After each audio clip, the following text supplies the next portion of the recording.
You are about to experience the Drunken Peasants podcast, the greatest podcast in human history. Please recognize that this podcast is designed to be amusing and entertaining, and thus we engage in satirical comments, exaggerations, and even dirty jokes. If you are offended by such things, please go away and die.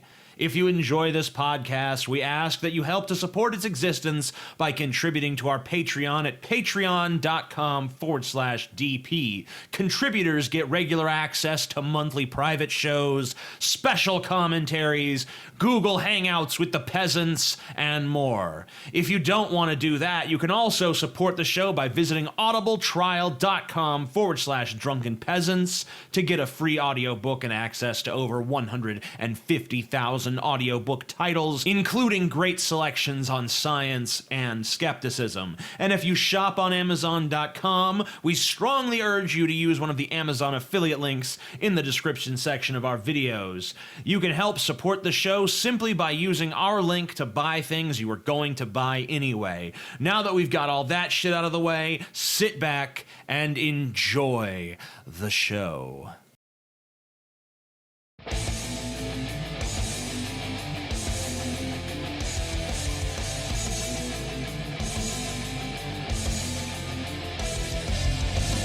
Coming to you live from the frigid armpit of America, this is the Drunken Peasants podcast with Ben and TJ, bringing you opinions of the news from an altered perspective. Suck it! There are starving children in the world, right? Show me a child. Show me some empirical evidence it's happened. Yes, What is wrong with you? Lick my butthole, he laughed. what the fuck is going on? Nothing, TJ. You're garbage. You're garbage, TJ. And now, here are your hosts, Ben and TJ.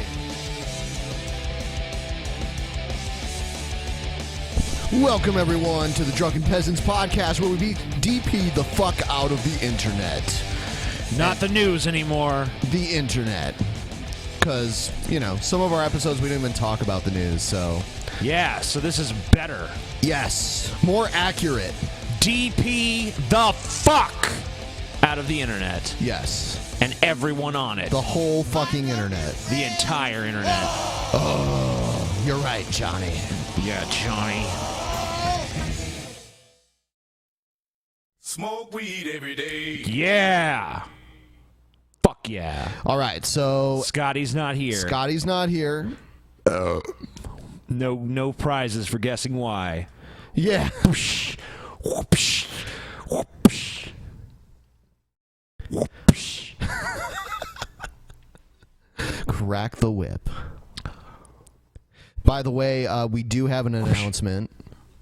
This show will be the last Drunken Peasants show until we come back from vacation on Wednesday, August 12th. Yep. That will be the next show. Yep.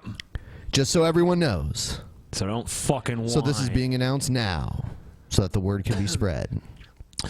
But we're going to do our best to make this the best show in a long time. The best show in a long time, And even without Scotty, even reeling from the damage done to us by the gym-ass takeover. Yeah, what the fuck? And now he's saying that we, like, slipped him a Mickey. You know what I mean? Like, we roofied him, basically. I mean, you know, that's no excuse. Come on. Oh, he's such a piece of shit. You know, it's funny because, you know, the first time he came, he was, like, super popular. Like, everyone's like, Jim Ass, best DP guest. Get Jim Ass back. Get him back, please, please. Then we get him back, and then people are like, Jim Ass was a loud, obnoxious moron. Never have him on again. Yep. Yeah, it's like you night people and day. don't know what you want. You don't know what you fucking want. Fuck you, audience. TJ enjoyed the Jim Ass episode. I did enjoy it. I had fun. It was funny because, you know, he's just, especially, I mean, I don't know. Even days later, I'm still just in my mind going over him being like, fuck you, Mario. You're Illuminati. You're Illuminati, fucking Mario. Yeah, Illuminati. Illuminati shit. Fuck your Illuminati shit, Mario, you fucking Illuminati. You know. We have a very exciting troll or not a troll segment lined up for tonight. Very exciting. Yes. My dick is hard. We actually have 2 troll or not a troll videos. Troll or not a troll. 2 of them. Yeah, 2 of them. Let's see the first. Okay, the first one. Actually, I won't even give it an intro. Yeah, smoking. What's up? What's up? It's Kevin. Hi, Kevin. How you doing, buddy? Kev Dog. Kev Dog. Kev Dog. I think it's lit, dude. I see smoke coming out of it. You just gotta suck on it. Okay. Whatever. I got a lot of Light buddies it again. asking me, how do I get a dick suck in the strip club every time? Because Wait, what?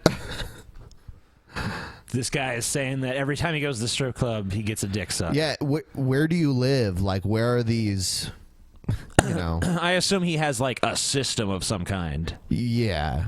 He's got a system. basically, you know, a lot of guys go to the strip club and they don't get a dick suck. Right. But I get it every time. Every time. Every time. Every time. And I have friends who will attest to that. Okay. Bring them on here. And, you know, to a lot of my I friends, wanna hear it's their magic. testimonials. They have no idea what I'm doing. Mm. They'll say to me, Kevin, how Kev do you Dog. get a dick suck every time at the strip club? I've done it in multiple strip clubs in front of, like, a ton of my friends.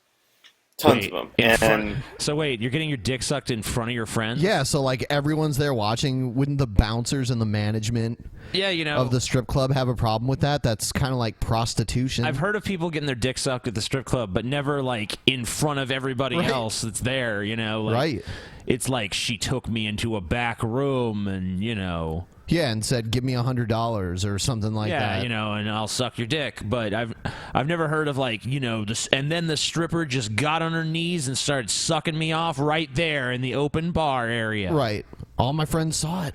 All my friends were like, "Wow, good job, Kev Dog! High five, Kev Dog's the man. Kev Dog." The question's always the same, and it's like, How? how do you do it? How do you do it, man? So I thought, I'm not going to tell anyone because, you know, I'd rather everyone think it was just my natural charisma, you know, Right. that's getting me all these dick sucks in the strip I club. mean, you know, I'm sitting here watching But- and I want to suck his dick. So Then I realized Makes that sense to me. so many of my friends were asking that the it was the important charisma, you know. to put Yep. people in. And really something I had a responsibility to do. So, here it is. How to get a dick suck in a strip club every time. 100%. Okay, here we go. Ready Kevin. to take these notes, everybody. Everyone got Okay, your so steno one. pads out? Step 1, wear a red shirt. Oh, There you yeah! Gotta wear a red shirt. Pretty easy, pretty simple. Red shirt. My friends, when I told my friends this, they were like, that's bullshit. But then I was like, think back.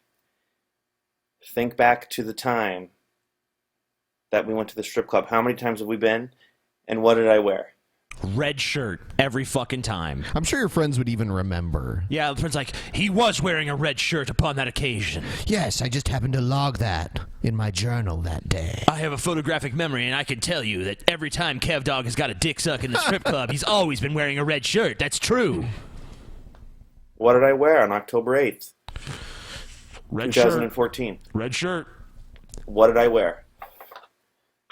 In Reno, Nevada, October 18th, 2014. What did I wear? Was it a red shirt? Yep.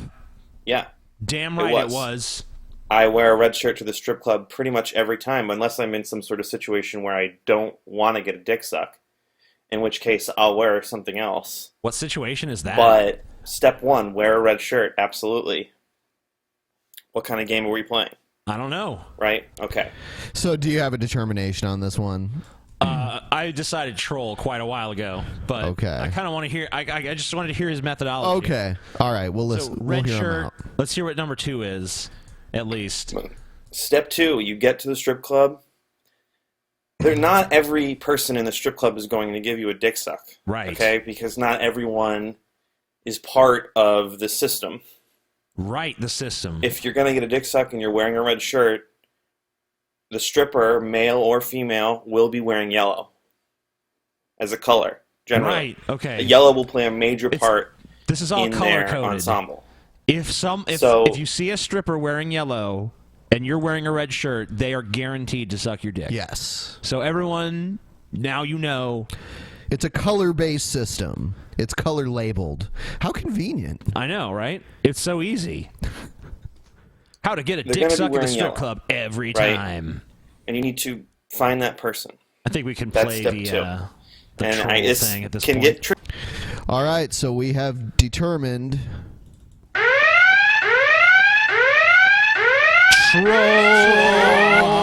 troll.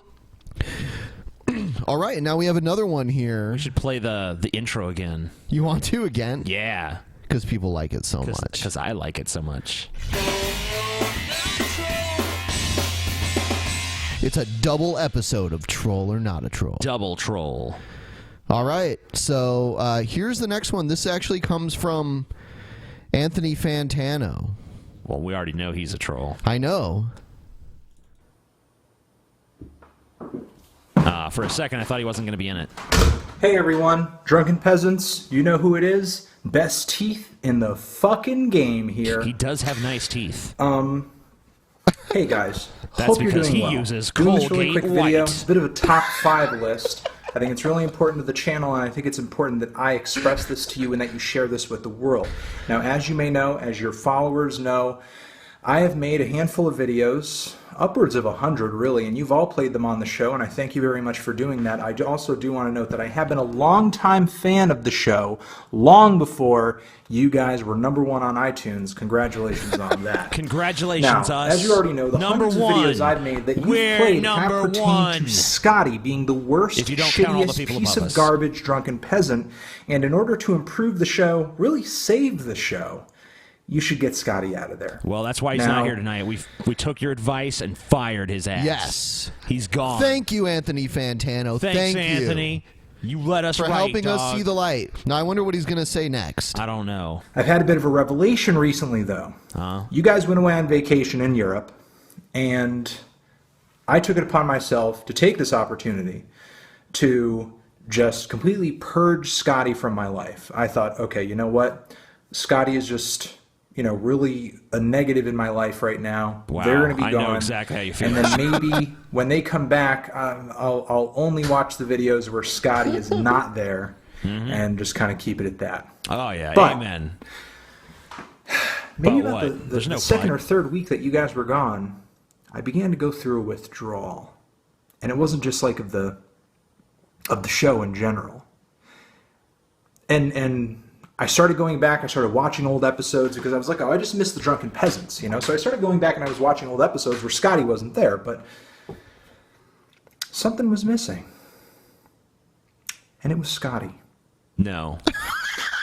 Troll. No one likes Scotty. This is obviously bullshit. Something was missing, Scotty. and it was Scotty. It was Scotty. All right, so let's hear his reasoning. And I have since We come know to it's realize flawed. that Scotty is, in fact, the best Drunken Peasant out of the three of you guys. Now, having said this, I'm going to be backing up my objective opinion here with numerated facts. Put them into bullet points so everybody knows these reasons that Scotty reason is, in number one, fact, the best Scotty Drunken paid Peasant. you $5,000 Now, to let's say just get this straight or into the list. something. No bullshitting. Number one. Number one. Reason why Scotty is Wear a the red best Drunken shirt. Peasant. These are in no particular Oh, sorry. order. They're all Confused. amazing characteristics that Scotty has. Perfect facial symmetry, as is necessary in male modeling, which Scotty could do when he finally decides that the Drunken Peasants is below him and that he can go on to do something better. And, he'll just leave you, TJ, and you, Ben, to just kind of sit there and be like, blah, blah, blah, blah, blah, while Scotty goes on to better things. Blah blah blah blah blah blah blah blah blah. Blah blah blah blah blah blah blah blah blah blah blah blah blah blah blah blah. Blah, blah, blah. unless you do a better job of just kind of showcasing him and putting him in the front.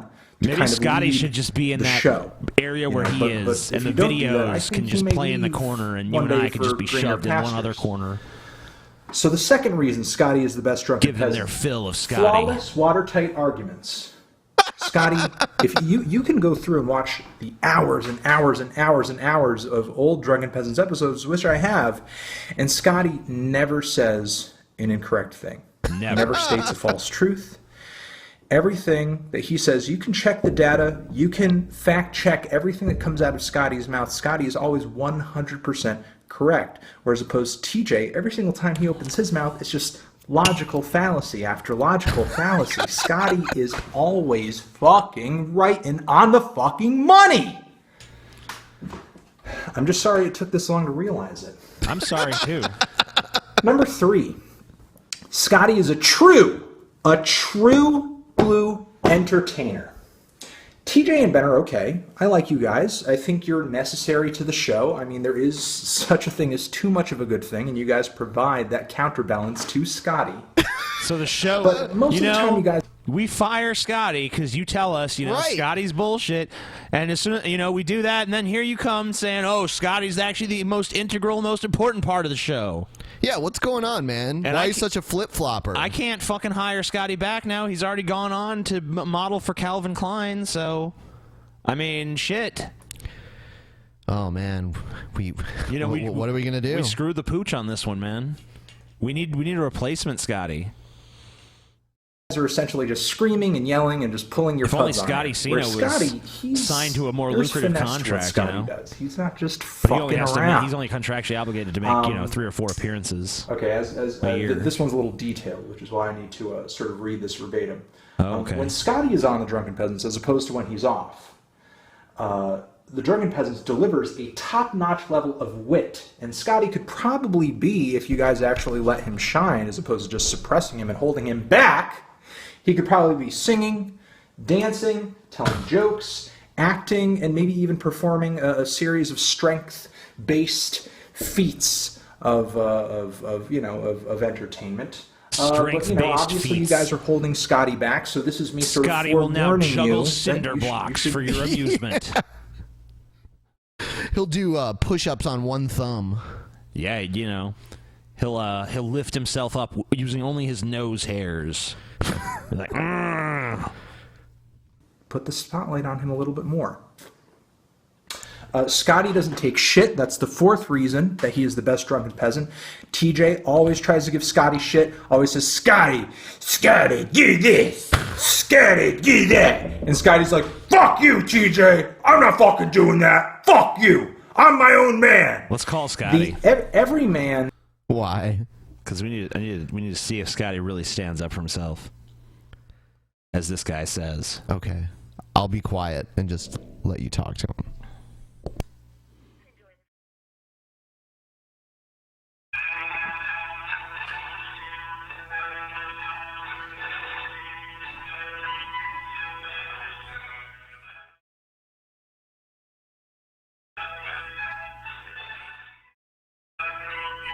He's not gonna answer.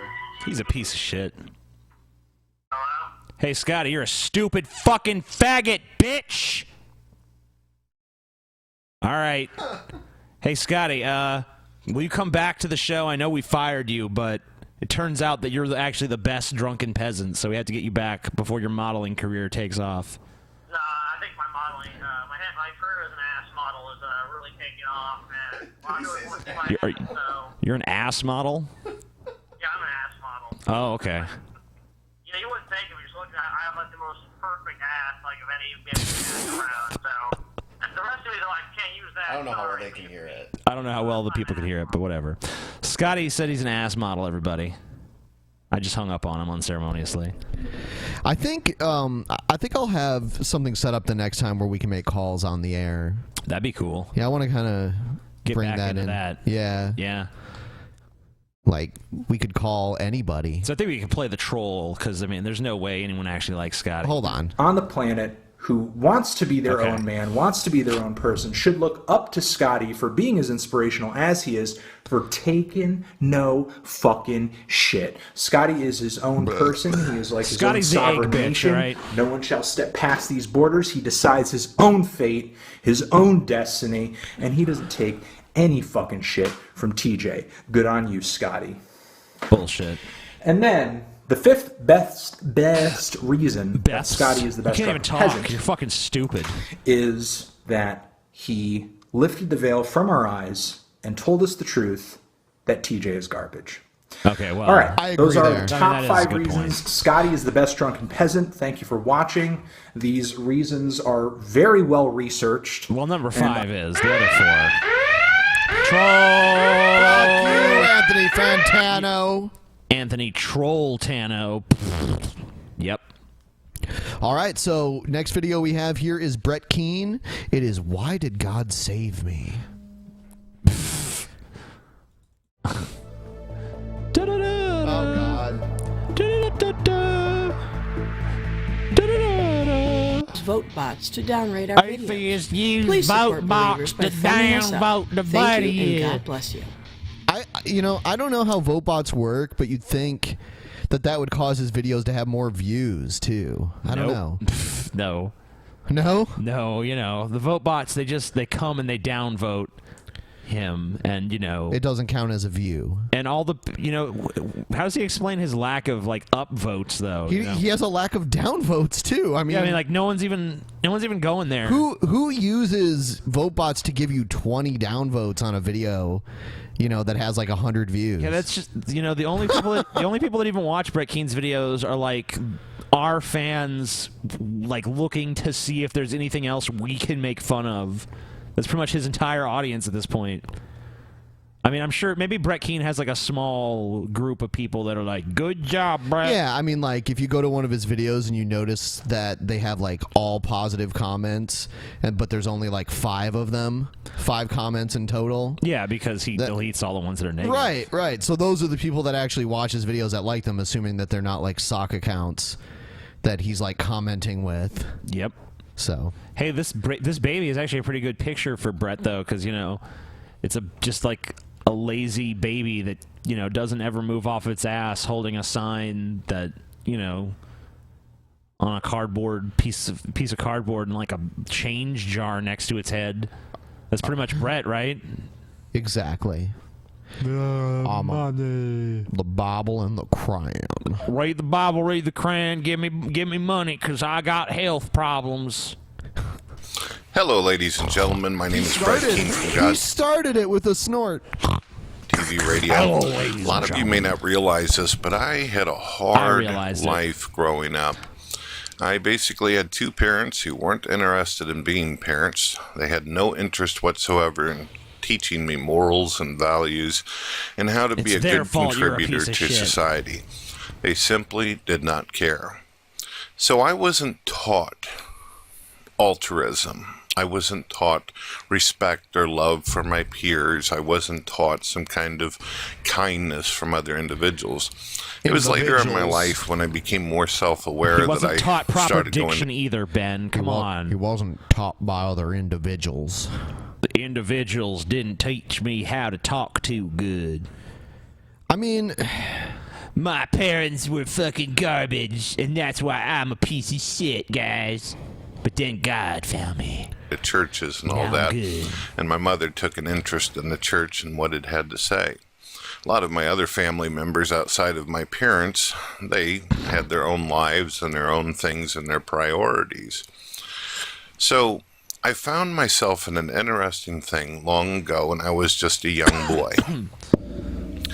I remember growing up on the streets of St. Louis, and a young boy actually led me out to a park where a bunch of teenagers and juveniles took turns pounding on me with baseball bats and then tried to bury me in the sand dune just before the playground. That would explain the brain damage, I guess. I don't know.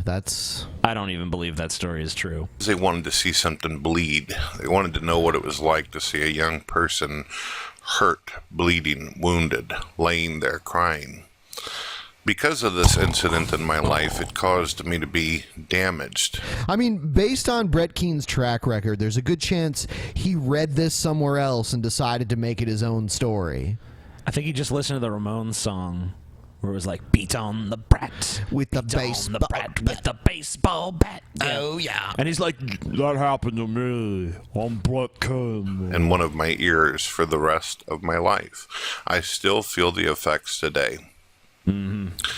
So what I'm trying to tell you is that whether it was people that I hung with out in the street or it was my family, there was no one that was guiding me. There was no moral compass. There wasn't any kind of manual that I was born with. Brett Keane, stop attacking your family. Yeah, Brett.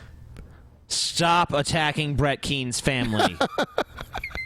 He is. He's attacking his own family. He's like, they weren't there for me. Yeah, my own family. They never gave me morals. To tell me how to live and how to be, and if I should even love or give a shit about the human race. No, you shouldn't. One day, I was walking down the sidewalk, and I seen a child You saw. I seen a child. You saw a child. walking with its mother. The mother seemed predisposed. Seemed like she had some things in her mind. She seemed like she had about as much concern as my family did, and wasn't paying attention to her child. She let go of the child's hand and began doing something as the child started to make its way out into a busy road. And I was across the street witnessing this. And why it is that And Brett is going to save this child in the story. So he's fucking Superman all of a sudden. Oh no, she wasn't paying attention. Yeah, Brett in this story is about to go and like jump in front of this. He's the dashing hero. He's gonna like grab the child and save it from danger, and then the mother is gonna fucking not even be grateful, I bet. focused my attention on this scenario in the first place, I cannot tell you. I don't know why I was even walking down the road at the same time this was going to happen anyway. So the child started making itself out into the road, and I noticed that a car was coming. This wouldn't be the first time I've seen someone get ran over, especially in the city. Especially. Before we moved to a street called California Street, I used to live on a street called Morganforth near Gravois in St. Louis. Right. Where an alcoholic was in the bar, and he ended up leaving, stumbling out of the bar as I was coming around the corner from the arcade store. The arcade store. Arcades are video games that people play, of course, the big stand-upright things that had their own... I've never heard anyone refer to it as an arcade store. I've also never heard anyone feel the need to explain what an arcade is. Yeah, I mean, even young kids now know what an arcade is or was. Sure. You know, I mean, they still exist. They're just not as prevalent as they were they're not as before. prevalent as they were when we were kids. But I mean, like, they're still around, and even then, like, people are familiar with the fucking concept of an arcade. Yes. And like, he's interrupting a story where, you know, I mean, with another story. You know, he feels like the need to tell this other story before he can finish the story he already started, but both of them are probably bullshit anyway. I mean, I don't trust a single word he fucking says. TV type monitor that you could play with a joystick. Yeah. I watched as this guy walked across the street, got hit by a car almost immediately, and dragged almost half a mile down the road. So I wasn't new. My innocent eyes, it wouldn't be the first time seeing someone. How did you saw him get dragged the entire half mile? I'm sorry, you seen him get dragged the entire half mile just from where you were in the arcade? Or did you like go out and then see like, wow, that guy got dragged a half mile? How the fuck could you drive for a half mile without noticing you're dragging a person? Right, you know, or like you just hit a person. I'm pretty sure brakes are faster than that, unless the person just hit them and sped up, like, oh shit, gotta get out of here now. Yeah, I guess that's possible. Yes. Sure. One or something killed. But in this case, for some reason, when I watched a child walk across the street, I was a bit older at this point. Something inside of me told me, go out there and save that child. Something moved me. It definitely wasn't the voice of my mother or my father. It wasn't the voice of my... Are you really, like...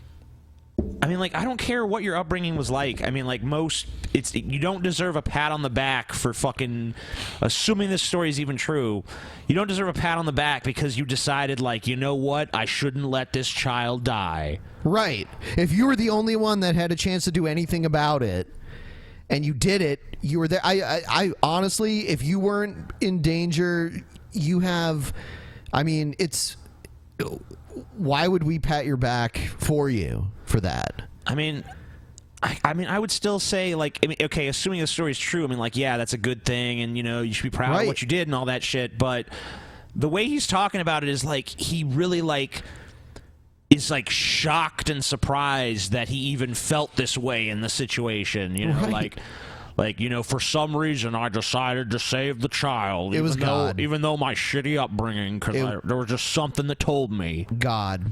And that's something, yeah, that's something is going to be God. It wasn't just, you know, the fact that you didn't want to see a child get ran over by a car.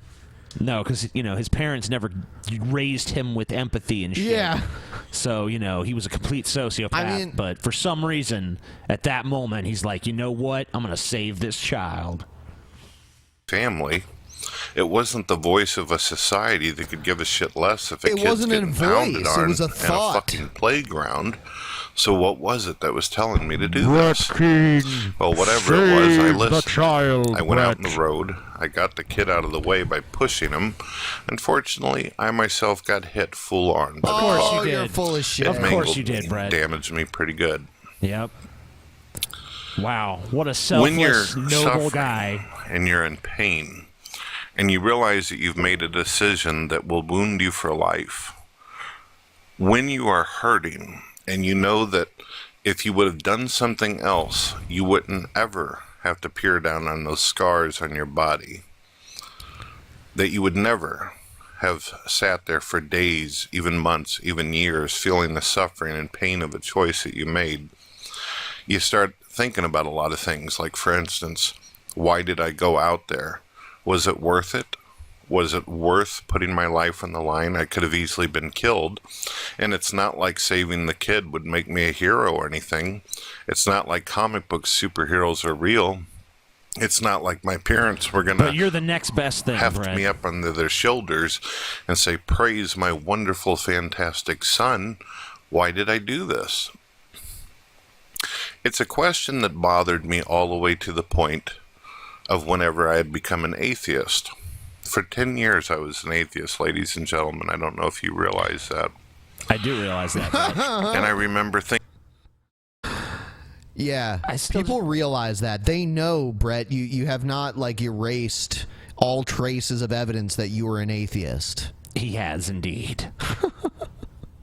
I don't... He's just acting like, you know, so... Like there's no possible explanation for this action he took. It's like most people have a natural tendency to protect fucking, like, children and animals and shit like that. I mean, that's part of survival instinct. Right, you know, because, I mean, like, if you're in the hunter-gatherer tribe, which is what we lived in for most of human history, then, you know, if one of the kids in the tribe starts, you know, headed for the cliff or something... You know, you go and you grab the kid, like, stay the fuck away from that. You can die. And that fucking helps ensure the prosperity of the tribe down the fucking line. Thinking to myself over and over as I peered at my own scars. And remembered, just like it was yesterday. There was that thing, that famous footage that people captured at that watering hole in Africa where they had, like, the wildebeest or something, and the little one gets caught behind, and then all the other ones come and save it. Yeah. You know, I mean, like, we're a group animal, and that's kind of how this whole thing works. So there's nothing, like, remarkable about you having those feelings.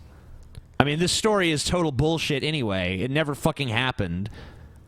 Because anyone who knows anything about your character knows that even if you did do this, you would have fucking been bragging about it for the last fucking 10 years. You probably have a fucking medal made for yourself, for fuck's sake, that you would wear around everywhere. I mean... But I mean, like, I can never believe anything Brett Keane has said because he's just lied too many times, plagiarized shit. Yeah. You know, has a track record of constantly engaging in like deceptions like this, rearranging narratives, telling half truths, and all this shit. So even if this did happen, the unfortunate reality is that we can't even believe him. Yeah, I mean, that's just the way it works, and it seems like even he's made enemies out of so many friends too over the years. Oh yeah. So I would have considered myself his friend at one point. Yeah, many years ago. All right, so we'll move on from Brett Keane. Just want to remind everyone, give the video a thumbs up, please. Thumbs up. Please, thumbs up, so that thumbs as many people as possible can watch it. We got 2,800 live viewers. Give it a thumbs up. Feel free to send in if you want to attack Brett. Every thumbs up is a dagger in the heart of Brett Keane's family. Just when you hit that button, just imagine it right up there. All right, we will move on here. Let's do this one. Here's someone saying that the Vigilant Christian is a Freemason. Is it Jim Ass? No. Spoken Night Ministries. Yeah. Trippy. Whoa. How long are you gonna make? Make your intro, but wrap it up. FBI. Hey, Brett does this shit too. The FBI warning. That's like a big popular thing these days. Oh my God. What is this? What is going on? How many intros do you need? Spoken Night presents. I exist in a realm of orbs and lights. Yeah, what the fuck? What is... Okay. Research report.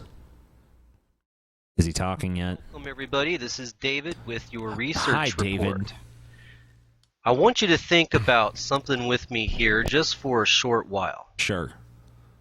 I can if you do would, that. just turn my thinking cap on. give me a chance to show you a few things in this video that could clear up a particular manner that is going on throughout the entire planet. It doesn't take a platform, rather it's YouTube or Facebook or Quora or whatever the case may be. Yeah, the case. It's more about how it damages the very fabric of all of us. I'm not made of fabric, actually. We wouldn't want a one world government, but I'm not necessarily against a one world government. Depends on the government. Yeah. I mean, what if it was a one world government that was better than the government that I lived under now? Why would I object to that? Just because, what is inherently bad about having one government? I guess that maybe you could argue that such a consolidation of power would be inherently corrupting. And obviously, all governments are corrupt to some extent or another. But, I really don't see why it would be that big of a deal as compared to just, we all are already under governments anyway. Yes, and many of them are very similar. Yeah, and some of them are pretty shitty. Yeah, there's some pretty terrible ones. And then, But I never understand what is with the fear of the one world government. I don't know. It's not even going to happen in their lifetime. Right. As transportation improves, the world seemingly becomes smaller, and I could see more relations between different nations, forming partnerships like what they have in Europe. Yeah, and more throughout, through commerce and shit, countries become linked. That's been the case for a while now, but it seems like it becomes more and more so over time. And of course, there's all these trade unions and shit springing up. Yeah. In unity that is only brought by one man that conquered death. Jesus. Rose from the dead on the third day. Was it Jesus? So that you and I could have salvation. Let me guess. And eternal life. So if someone makes a video Can I go and with tells Mega Man that I was gonna Jesus say died Freddie for your Mercury. sins or Freddy Krueger? and skips He's died a the number of biggest times and come back. section and goes to so you can live forever or have eternal life without saying anywhere in that video themselves that he has risen is blasphemous. It's blasphemous, guys. And I think a lot of you know that, and I think a lot of you feel that. Oh yeah. Whatever crazy shit you're talking let's about, take I feel a it. quick I feel it. look. I feel it right here in my heart. So if you guys heart would, of just for a hearts. moment, think about what secret society is. Okay. What do you think when you see secret society I written think down of somewhere? I think of the stone cutters from Yeah. The Simpsons. Yeah, and then I think about how Patrick Stewart did a voice on that. Yeah. Who controls the British crown? Who keeps the metric system down? We do. We do. That's what I think of. Or I think of a bunch of gay guys blowing each other, but that might be unrelated. The symbols that bring you back to that very word and those words of secret Yep. and society. Right. Okay. So This guy's so is lame. it hidden in plain sight? Because a Where lot is of it? Freemasons will tell you that you can rent a lodge and record the inside in these days and age, but Blah, blah, blah, blah, blah. and All right. when you read this Okay, stuff, I think we're and going I to read veto this guy. stuff, He's garbage. It really hurts me, and it makes right, me this next feel one- upset because Quiet, you. Yeah, fuck this dude. You suck. You're boring. The next one is Star Trek Illuminati connection revealed. Sweet. So Star Trek has an Illuminati connection, apparently. Of course it does. Everything does. people are being highly Oh, fuck you, deceived. dude. Shut up! He won't go away. Look at this guy. He looks a lot like the guy that gets a blowjob. Hello, every time he everyone goes in the to multiverse and beyond. to the strip club. This is your friend forever, Evan LaFavor, with an important video. Okay. Haven't we done Today, this guy before? we are going to Yeah. be discussing the truth at long last that Star Trek, the TV show, and the movies are all based on a true story that you are in right now. That's right. What? The Star Trek Yeah. series, from the original Star Trek to Star Trek The Next Generation to all the different Star Trek TV shows and even the new Star Trek movies. They're all based on a true story. They're all based on reality. And I'm going to tell you the hidden Illuminati secret at long last. Thank you. I wish they were based on reality. That'd be sweet. So even Voyager is based on reality? So there's like people lost on the other side of the galaxy right now. Yeah, they're in the Church of Gale. I see. Oh, there you go. Illuminati knights from the kingdom of heaven have been on this planet creating the Star Trek TV shows, creating the Star Trek films to get you ready, to get the world ready for the technology of the future, to get the world. Why is it always these secret societies are doing things to prepare us for something happening in the future? I don't know.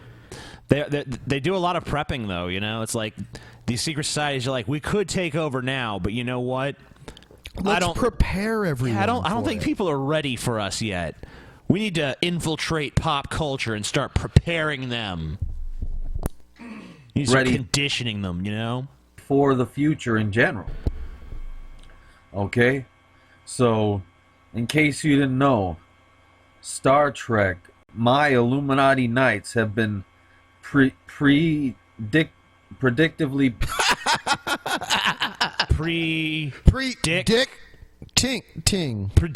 predictingly what? Predict. Yeah, before you get the dick, you get the pre-dick. Oh yeah. educating people through the Star Trek TV show about future technologies. So, in case you're wondering, in case you didn't know, here are some of the technologies that Star Trek predicted before it ever existed. All right, Star Trek predicted cell phones. Okay. No, they There's didn't. plenty of old sci-fi predicted a lot of shit. And I wouldn't even necessarily call it a prediction. I think it was just something creative. You know, I don't think they necessarily legitimately believed that technology would exist eventually. I mean, maybe they did, but I mean, the thing is, it's like, wouldn't it be great if we had a device where we could like hold in our pockets and then easily communicate with each other over long distances and shit? It's like, yeah, that would be cool. Let's put that in our science fiction show. But then, because that actually is cool, that people actually work on that technology. It was actually the other way around. I watched a documentary where William Shatner went and met the guy who invented the cell phone and said he got the idea from watching Star Trek. Well, that's even better. It's like he's watching the show. He's like, why doesn't that exist? Exactly. So it's the other way around. But I mean, like, that certainly doesn't mean that Star Trek is preparing people for some inevitable future. Exactly. I mean, a lot of the stuff in Star Trek is probably not going to exist anytime soon, if ever. Well, yeah, and there's some stuff I hope will never exist, like the Borg and stuff like that. Star Trek invented the cell phone. They first introduced the technology of the cell phone in the original Star Trek TV series. No, they didn't introduce the technology. No, they introduced a concept, an imaginary concept. They couldn't even make the doors really mechanical. Those were like people pulling the doors. Yeah, now that's at every supermarket and shit. Right, automatic doors. And then that science fiction became science fact. Sure, that happens sometimes. Future. All right, but it didn't stop there. Where's the transporters? They invented Bluetooth headsets. So, the little Bluetooth headset you put on your ear. Yeah. That's wireless and lets you talk to people on your cell phone. I don't see as many people using that these days, though. Yeah, it used to annoy me. It did. You'd always think they were talking to you sometimes. Right. Not always, but And it just looks stupid, the person that was like always wearing it, like no matter where they were. Yeah, plus you always had to sit there and wonder, like, okay, is this person crazy, or are they talking to one of those stupid things in their ear? But yeah, Lieutenant Uhura did wear something resembling a Bluetooth in her ear. Therefore, they invented it. Yep. While you're playing a video game or wherever. Gene Roddenberry really should have patented this shit. Yeah. I always said Gene Roddenberry should have started a religion like Elrond did. Yeah, he could have. Predicted on Star Trek many years before it ever became a reality. All right, then there was Google Glass, the pair of glasses. Mr. Spock, get me my Google Glass. No, never happened. What are you talking about? I would say, if anything, Dragon Ball Z predicted Google Glass, because like there was like I can't remember what they were called. Scouter? There was a whole bunch of them, and they wore called Scouters. I think. Frieza had one, and like all of his crew, they all had like the thing that looked like Google Glass. Still called a Scouter. Yep. That you can put on that have a screen over one eye that hooks you up to the internet. Vegeta, what does the Scouter say about his power level? Right. It's over 9,000! Yeah. Well, that was predicted in Star Trek. Old meme. That first showed up in Star Trek. Yeah, sure. Okay. So did flat screen monitors and flat screen televisions. That's because walls are normally flat, and that's where they would project the image. Yeah, by the way, weren't there like movie theaters at this time? Right, flat screens. So people already had an idea about, let's look at this screen that's there. So, I mean, I wouldn't say Star Trek invented that. Right, and their screen was mounted up on the wall. But more importantly, it's not like Star Trek actually developed any of these technologies. It just created the illusion of their existence with special effects. So it was just imagination. There's nothing to indicate that they were preparing us for the future. All right. The first show to introduce flat screen TVs to the world was Star Trek. Okay? As well as Skype. We all know we can use our webcams to Skype, video chat. Sir, the Ferengi are trying to contact us on Skype. Well, how does Gale's men communicate with Gale? Skype. And Jesus. Even Jesus uses Skype. Yeah. Skype is a useful tool. We want. Well, that technology was originally shown in Star Trek, the TV show. Okay, as well as iPads. Anybody that has an iPad, you would be... Some of these are a real stretch. iPads? To know that the iPad was first shown in Star Trek many years before it ever became a reality. Was that the episode where as well Steve Jobs was captain? Yeah. Yeah, he's like, you know, this is the iPad 5IE, but not quite the iPad 6 yet. Yeah. That'll come out in 6 months. That doesn't come out till Stardate 71869.3 or some shit. There's computers that you can talk to. You know, like Siri and all these AIs that have voice recognition that you can talk Star to. Trek how did you it. can talk to your cell phone or your computer. That was introduced first in Star Trek. Okay?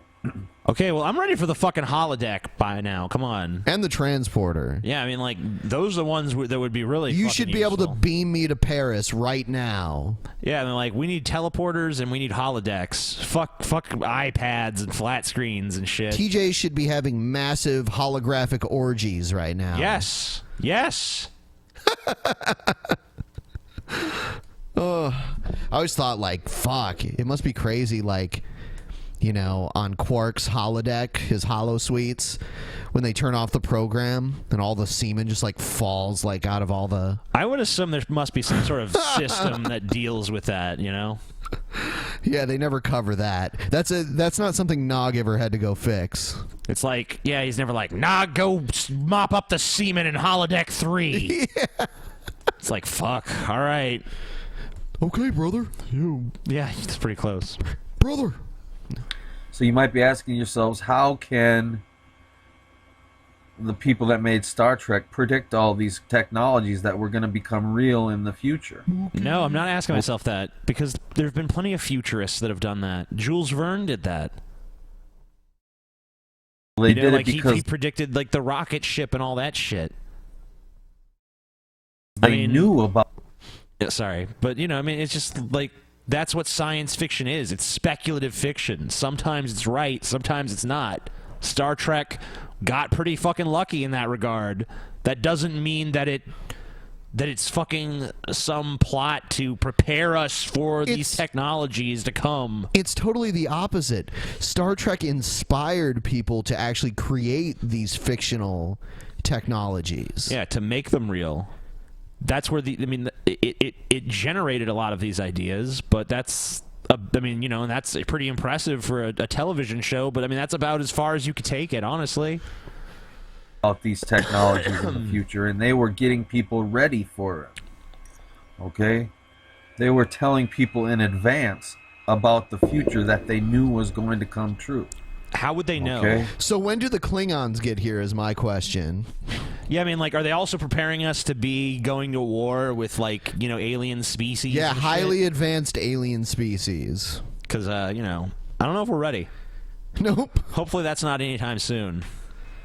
So, the important thing to understand here is planet Earth is not the only planet with life on it in existence. Yep. As a matter of fact, outer space goes on for infinite in every direction. Okay. Okay? Every direction. You point in I don't a know if it's direction. infinite in every direction, but yeah, it goes pretty far. I mean, like, to someone like us, it seems to be infinite. From our perspective, it might Yes. as well be, yes. And outer space goes on for infinity in that direction. There is no end to outer space. It keeps going. How do you know? And going. Have you been and there? Going in every single direction.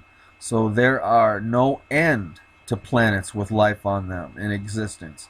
It goes on forever and ever and ever and ever. That's and really, and ever. That's really not what most modern cosmology thinks, but I mean that could be true, but I don't think so. Ever and ever in every direction.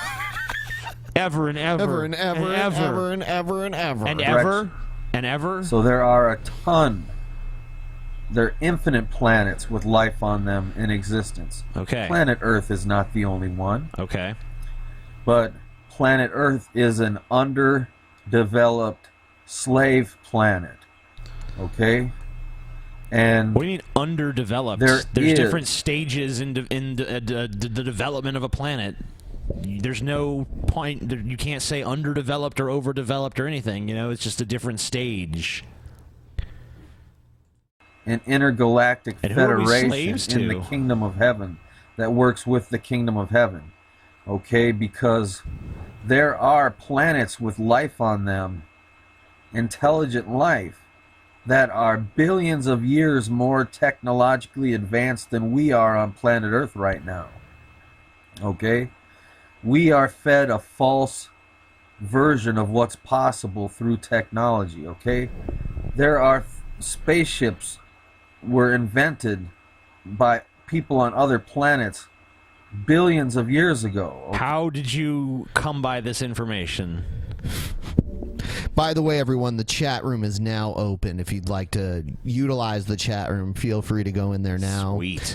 We reserve the right to close it at any time. But it's open now. It is open now. If you refresh your screens, it will appear.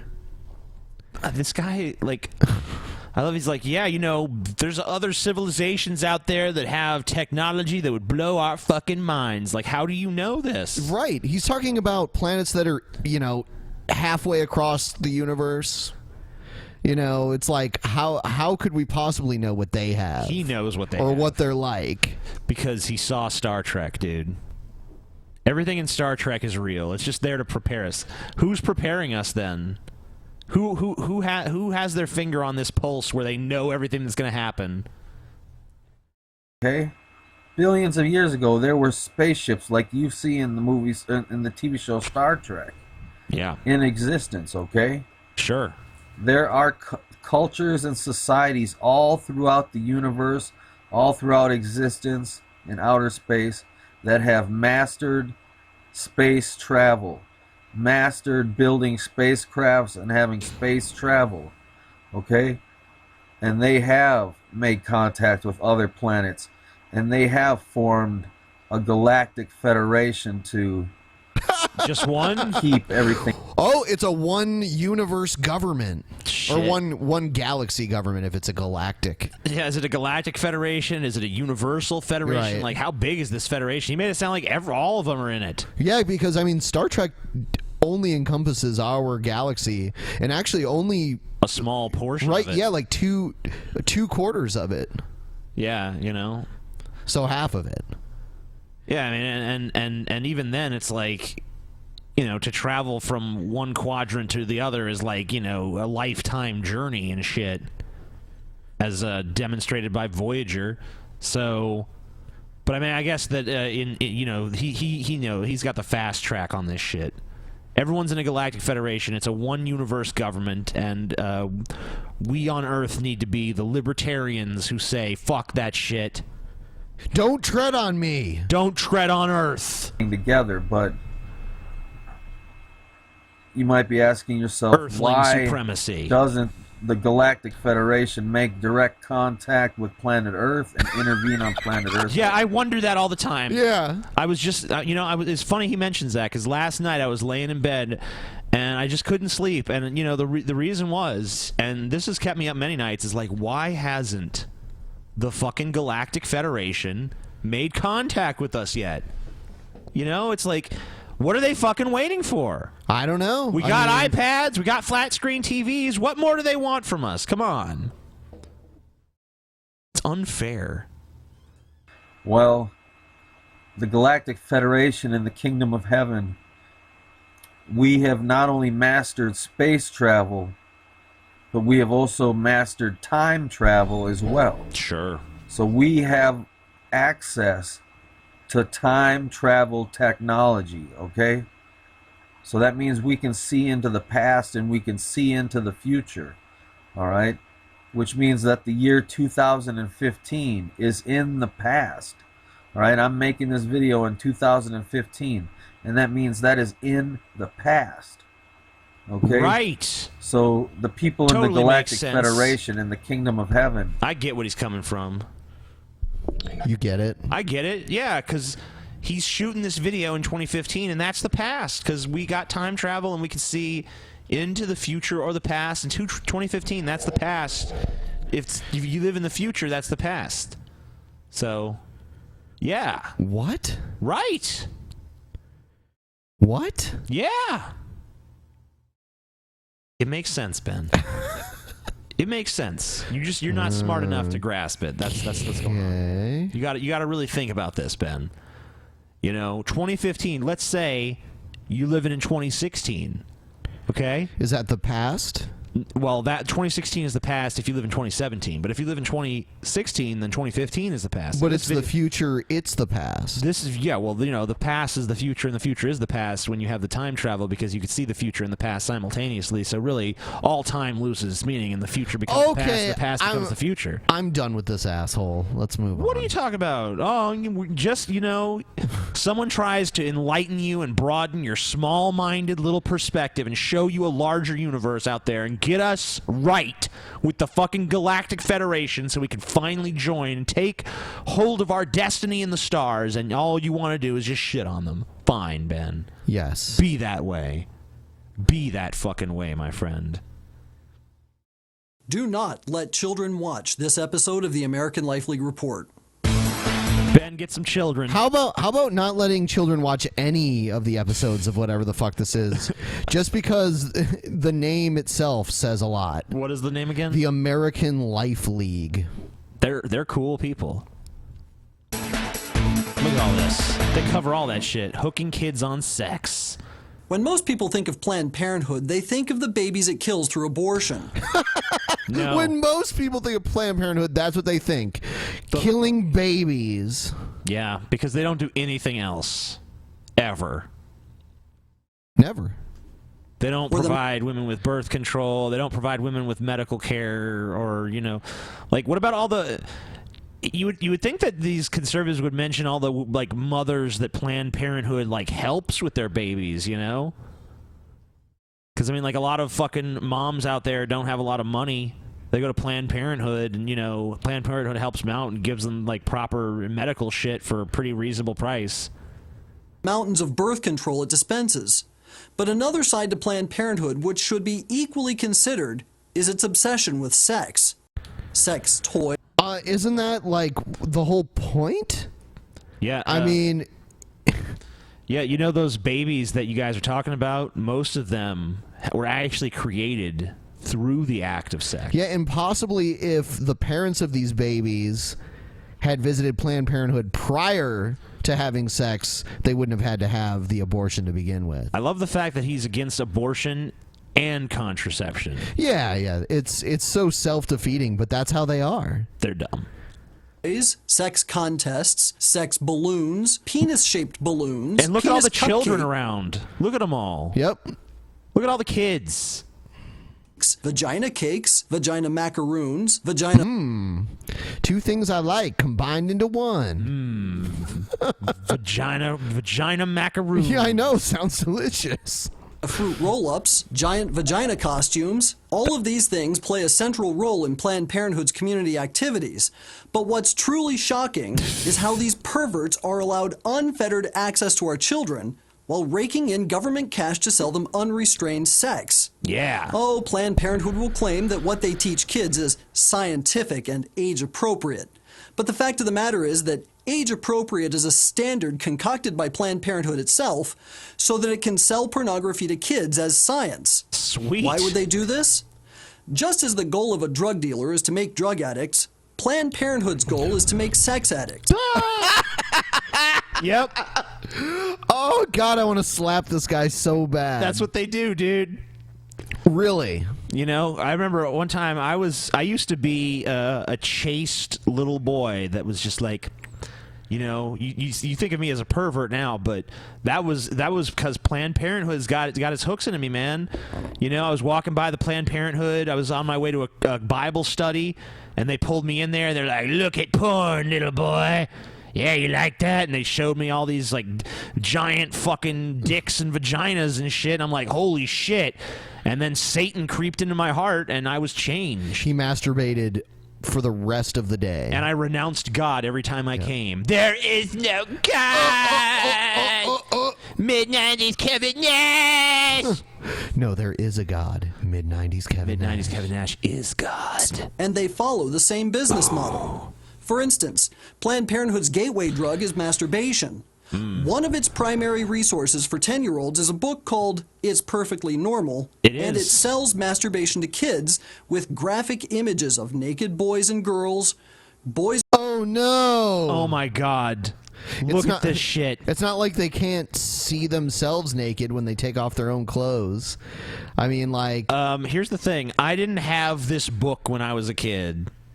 And I still masturbated. Yeah, you still knew how it worked. Yeah, I kind of figured it out. It's pretty simple. Yeah, you know, when you're fucking around that age, you start touching your dick a lot, and then, you know, eventually something happens, and you're like, oh, I see how this works down here.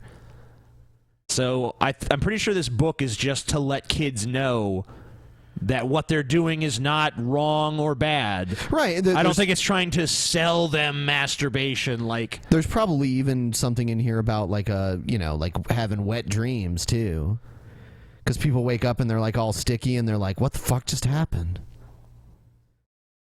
Masturbation is normal. Dream masturbation.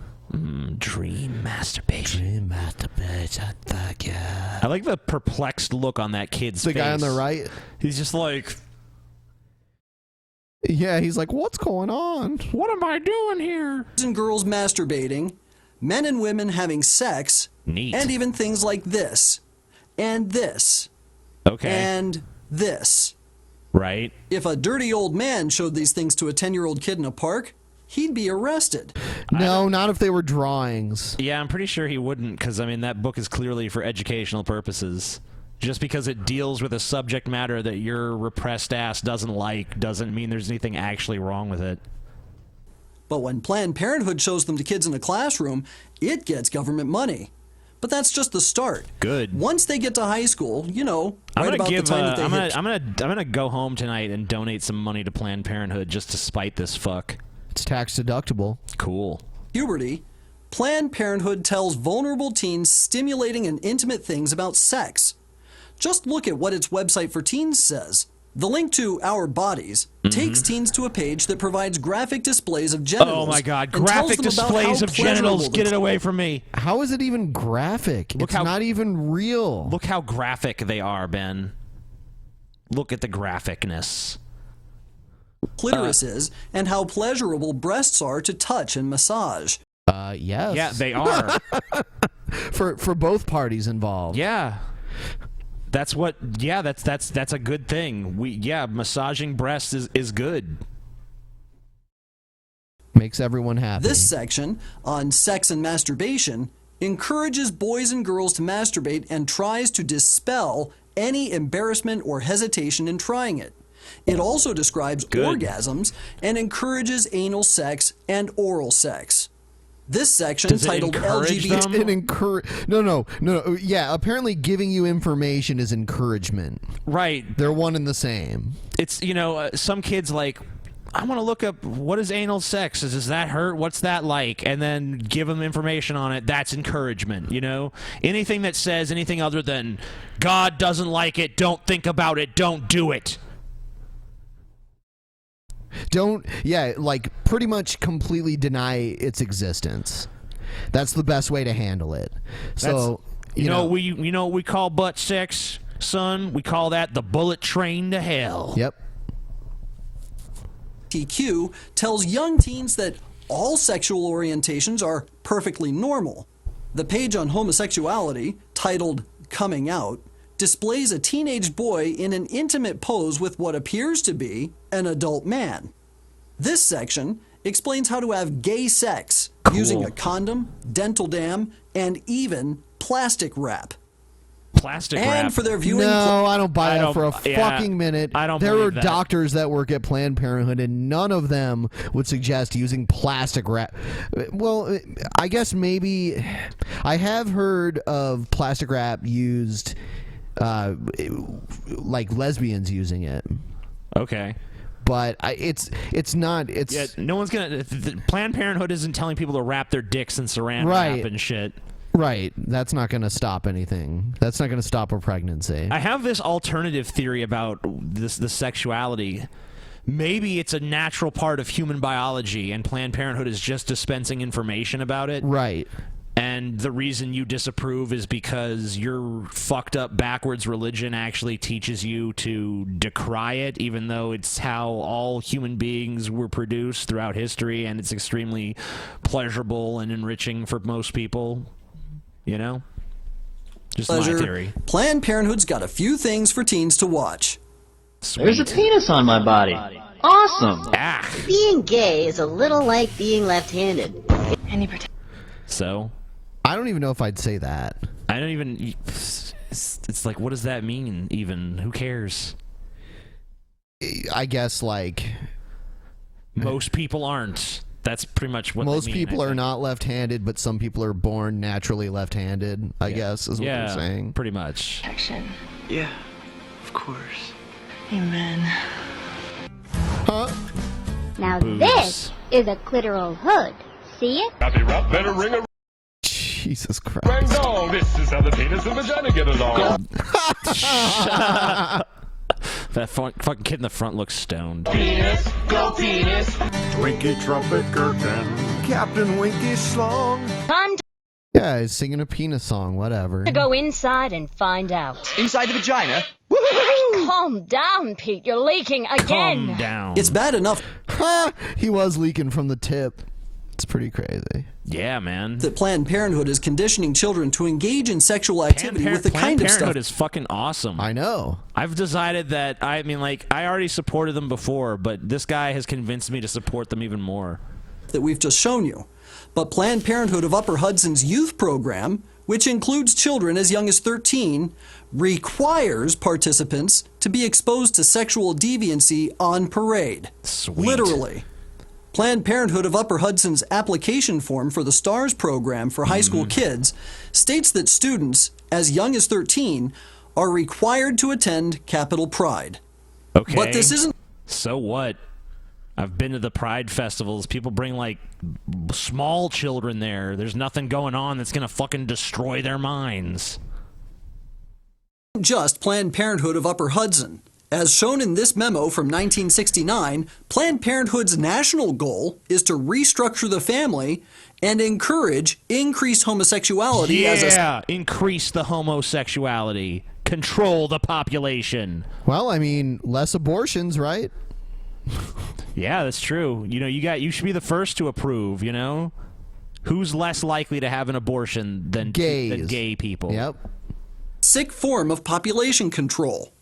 And that's why they expose our kids to stuff like this. The population just keeps on shrinking. Oh, now he's going to show... I mean, like, whatever. It's a dude in fucking underwear wearing lays around his neck. Who gives a shit? Yeah, I mean, like these kids don't see their dad walking around in his underwear in the fucking It's not house. like he's got a big fat boner hanging out and he's, like, jerking off while walking down the street or something. Like, really? What the fuck? Yeah, why isn't he doing that? That's a good question. Oh my god, a little girl. Oh no, people in pink shirts, no. A little girl was right next to where a penis is. Oh no. Yeah. There's some weird bondage session going on here. But I mean, like, you don't even normally see dick ring that unless you're in a little fucking particular section. Dick ring. The Wow. gay pope has a dick ring.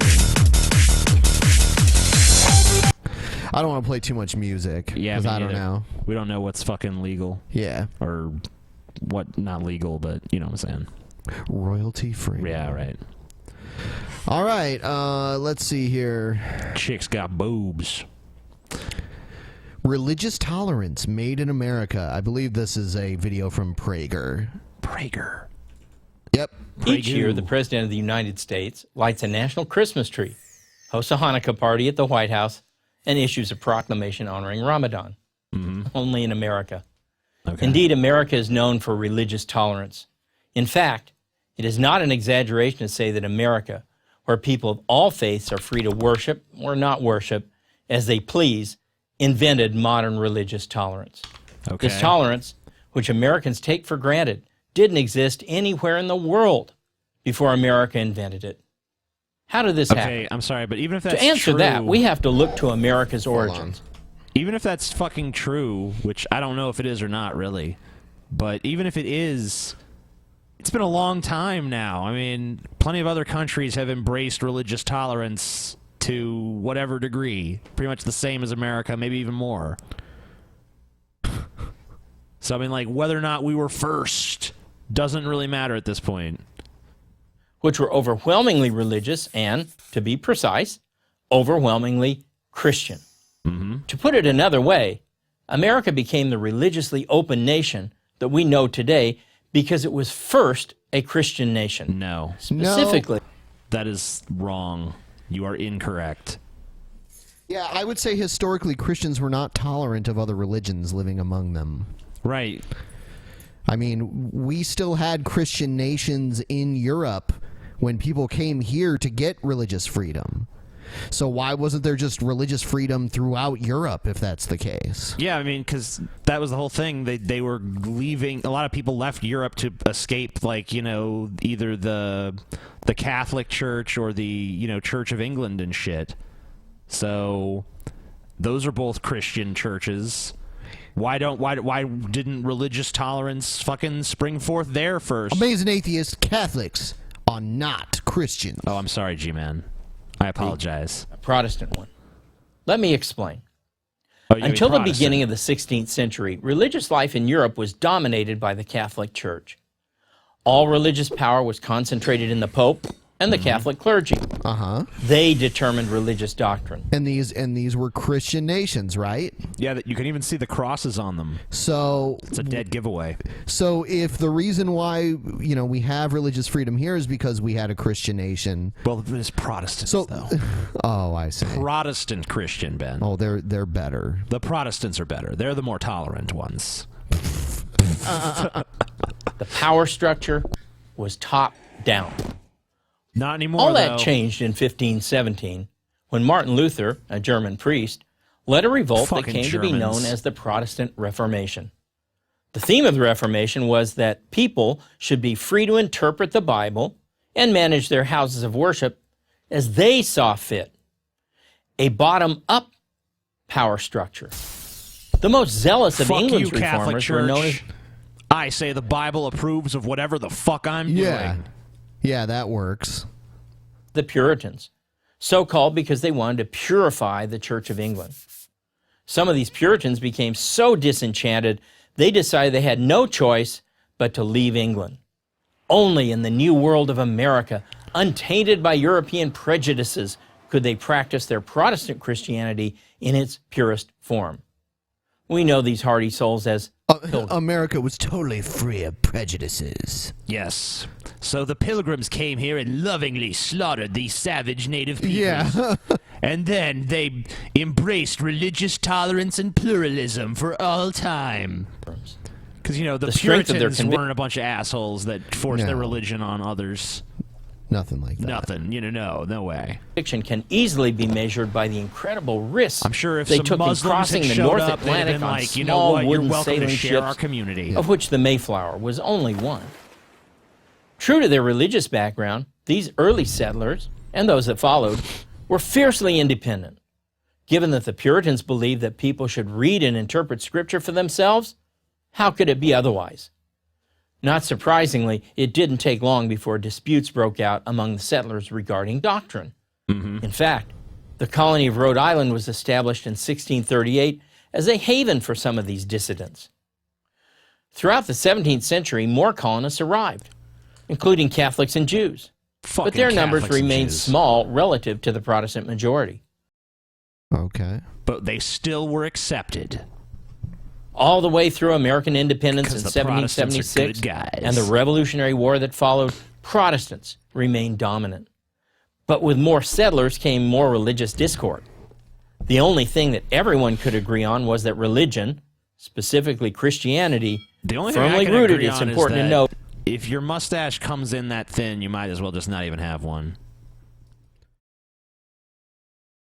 in the Hebrew Scriptures, was central to the new nation's life. When the colonies became states and wrote their state constitutions, they were noticeably Christian in their language and tone. But beyond that, there was little uniformity. Some states granted privileges to specific religions, while others expressed religious freedom for everyone. Delaware required an oath of office that professed faith in God and Jesus Christ. North Carolina prohibited any atheist or one who denied, quote, the truth of the Protestant religion, unquote, to hold office. Good. A handful of states required office holders to be Christians. Some others required public officials to simply state they believed in God. On the other hand, 5 states prohibited clergy from holding office. Good. This crazy quilt, anyone can interpret Scripture on their own, state by state, church Sounds like by a big church, giant clusterfuck to me.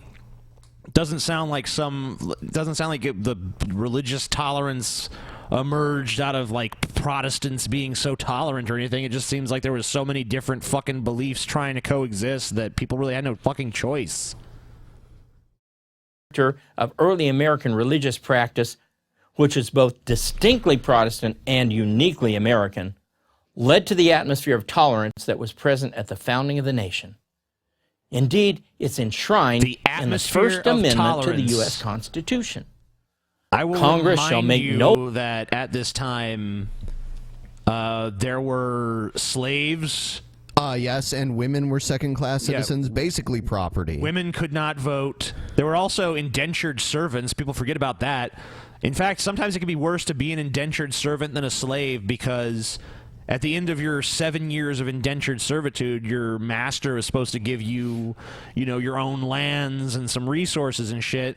And of course, a lot of these guys not wanting to part with those resources would try to work their indentured servants to death before they qualified. Law respecting an establishment of religion or prohibiting the free exercise thereof. Given America's English and European roots, places where governments officially sanction one religion, this was a singular advance in human freedom. So, when the President of the United States lights a national Christmas tree, hosts a Hanukkah party at the White House, and issues a proclamation honoring Ramadan, we should thank those headstrong Puritans. Thank you, Puritans. I'm Larry Swikart of the University of Dayton for Prager University. Oh, God. Join Prager University. God bless America. Thank you, Puritans. Thanks, Puritans. Can we bring them back? Jesus, why did they ever even go away? We need more Puritans, guys. If anyone wants to sign up to be a Puritan, go to Puritans.com. It's probably a porn site. Probably Puritans. If it's not, it should be. University. Click here to subscribe. No. No one's going to do that. All right. Here's If you want to watch befuddled old men ramble nonsense, join Prager University. Here's a legalized rape video. Again? Another one, yeah. Legalize rape. Yes, that'll be a horrible thing to do, and any normal person understands that. But using pro-abortion logic, pro-choice logic, as they would call it, you can make an argument for legalized rape and any other. Should we keep playing this with the stupid music in the background? No. No. Motherfucker. All right, next one. See, this is the thing, right? Because we're born in the West, in Britain. Yeah. Religion gets attacked all the time. You have Richard Dawkins. You've heard of Richard Dawkins? Fucking Richard Dawkins. Yeah, I call him Richard Dawkins, yeah? He's a bit of a crazy guy trying to like attack religions and blame everything on religions and stuff, and there's no proof for God. Yeah. Let me address two things here. First and foremost, fuck him. We are brought up thinking that everything that we must verify has to be touch and feel. Yeah. But let me tell you something. If God could be touched and felt and seen, would that be God? Yes. Would that be It God? wouldn't really be a test of belief, would it? Because you would know. It's for a not fact even he's just a there. belief, because God actually says there's good reasons to believe in Him. For example, look, do you believe you had a great grandma? No. Well, yeah. You believe yeah, but I mean, there's obviously I know that because obviously I'm here now. Exactly. Yeah, but that's exactly the point. That's not a good point. It's just common. Yeah, I mean, like, your parents had parents and their parents had parents and so on and so forth down throughout your ancestry. That's just common knowledge. It's demonstrably true. Have you ever seen your great-great-great-great-great-great-great-great-grandma? You don't have access to her DNA? I know her scientifically, I would have to have one to be here. Well, I don't know. See, that's the point. Using the terminology here. Scientifically, you have no clue. What are you talking about? You have no clue. Scientifically, hold on. you're... Because look, we understand every human being born on the planet now has parents. Okay? There's never been a time where human beings reproduced in any other way. So it just stands to reason that yes, he had a great-great-great-great-great-great-great-great-grandmother. Nope. You can't prove that. Damn, you're just dumb on this position. We're dumb on this position because what does science say? Science say we can only verify the physical world and things that we can touch and feel. No. This is a non-verifiable thing. Yeah. The only way you know you got a great-great-great-great-great-great-great-great-grandma is because you're here. You've made a logical, rational decision. Not based on the... Not a decision. No, not a decision. I didn't decide that I have a great-great-great-great-great-great-grandmother. It just is a fact.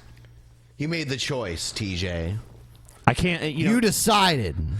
Well, I've decided to not have a great-great-great-great-great-great-great-great-great-great-great-great-great. Can't prove it. Great-great-great-great-grandmother. Can't prove you didn't. Oh shit! I'm phasing out of reality.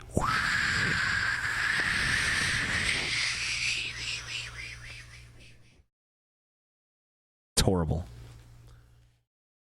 Physical world based on necessity. Necessity. If it's necessary your great-great-great-great-grandmother existed in order for you to be here. You can't see her, but if someone says she never existed, you say, get lost, man, you're crazy. Do you see my point? Yeah. So the point is, we don't need physical evidence all the time to come to conclusions. Sure. Exactly the same thing with God. As you said, cause and effect, create... Science does not only deal with physical things that we can touch and shit. There's also things that we infer based on other evidence. No, it's only things you can touch, TJ. Oh, okay. So, you know, if you can't hold an electron in the palm of your hand... There it is. There's an electron. I see it now. Not real, and science can't prove it. Oh, shit. There's a Higgs boson particle just flying across the room. Let me grab that. There it is. I'm touching it. Let's oh, put it the this texture. way. Everything in the universe, dude, that begins to exist. Okay, if I just popped like this, here I am. I just popped into existence. Pop goes has the a cause. world. You know it must have came from somewhere. Everything that begins, that starts to exist, always has a cause. Number two.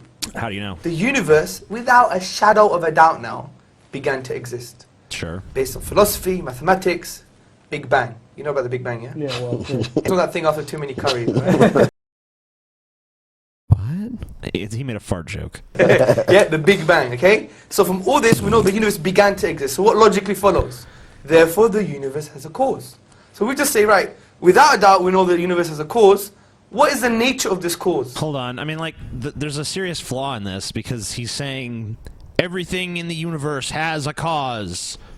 You know, because within the context of the universe, everything has a cause. You know, if this room suddenly explodes, there's a reason why.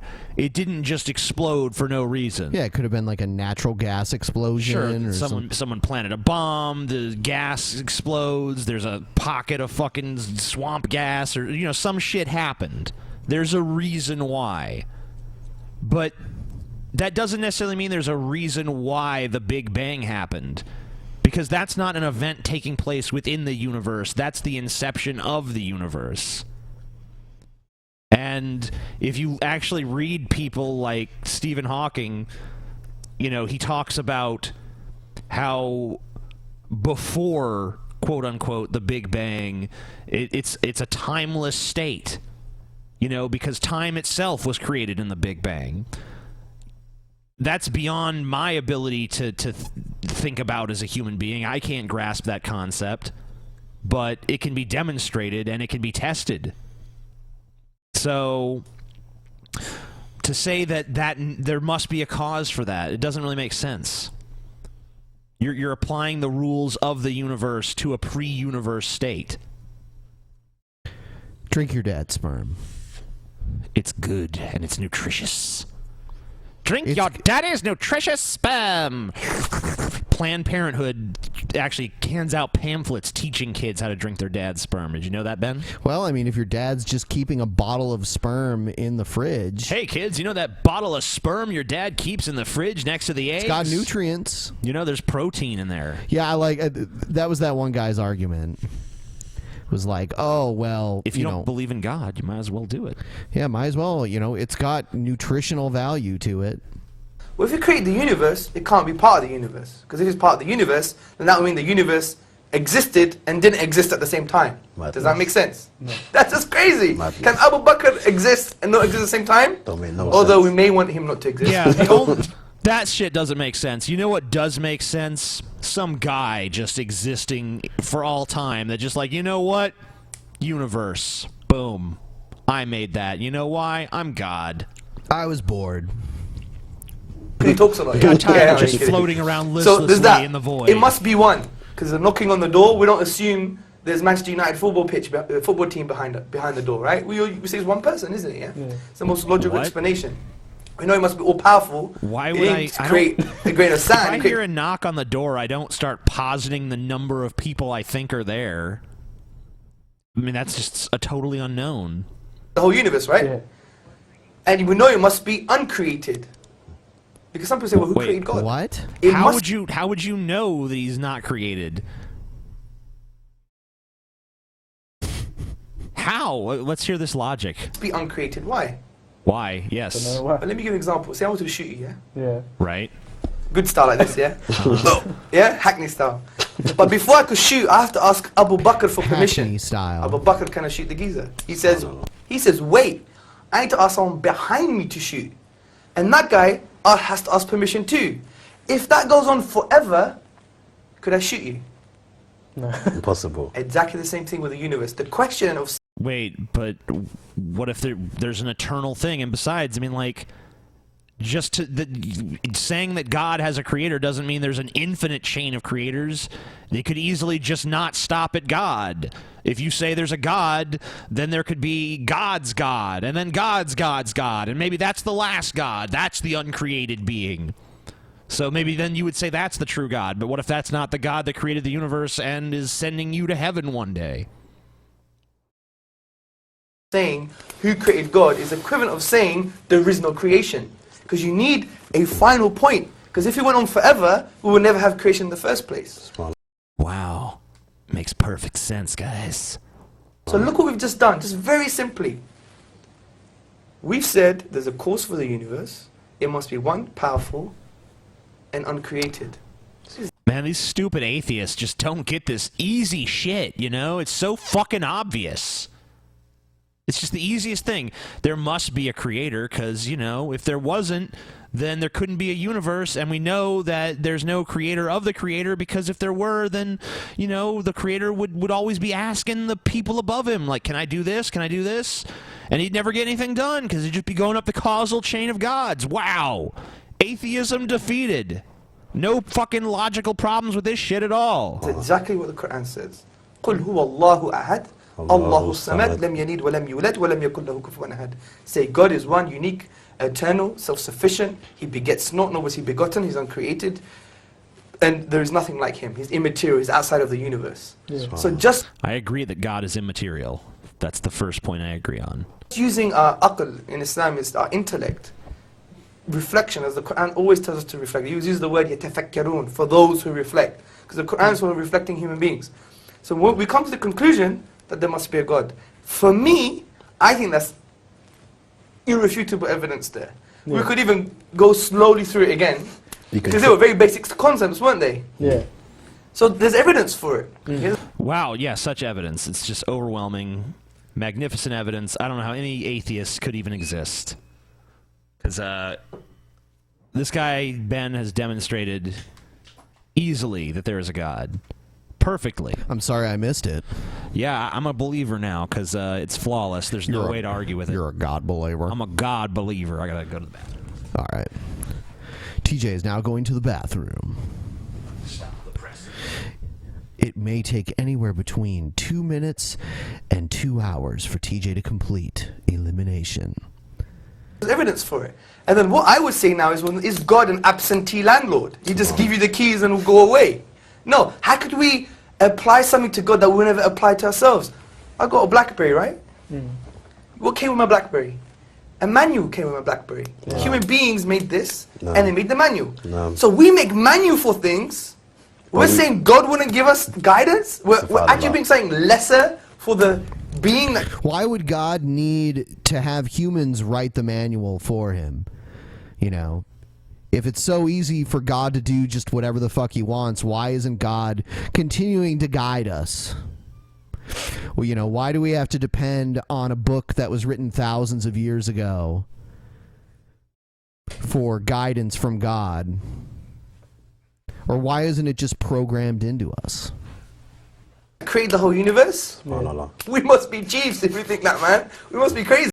So the point is, it only makes sense that he gave us revelation. Now the question because God is trying to test our beliefs, Ben. Oh, okay. So we just need vague instructions, and then we decide whether or not those actually matter. But we won't actually find out if we were right until we're dead. Right, and God has very specific criteria. He wants to give you a vague indication that he might exist. And then if you don't believe completely based on that, then you're a sinner and you deserve to burn in hell for all eternity. Makes perfect sense. Perfect sense. But you only deserve to burn in hell for all eternity because God decided that that was the way it was. No. Yes. God created hell and sends you to hell. Yeah, but he hates that he has to do it, Ben. He fucking hates it. It's like an obligation that even God can't deny. You know, he wants to do it, but he doesn't want to do it, you know? It's what you deserve, but he wishes that weren't the case, you know? He wants you to be saved. That's why God wants you to turn to him, Ben. Or Allah, in this case. Same thing. No. It is. If you choose the wrong one, woo! Hell. What is the revelation? That's a profound point we need to be talking about. Sorry to cut you there, because we've got a few callers, inshallah ta'ala. Assalamu alaikum wa rahmatullah.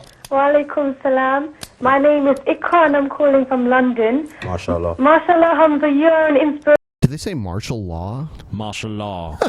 Inspiration for us all, and I have a question for Brother Gregory. Martial law. Your general views on the way things are very Islamic, which is really impressive, as you believe in one God and your views on the hijab, etc.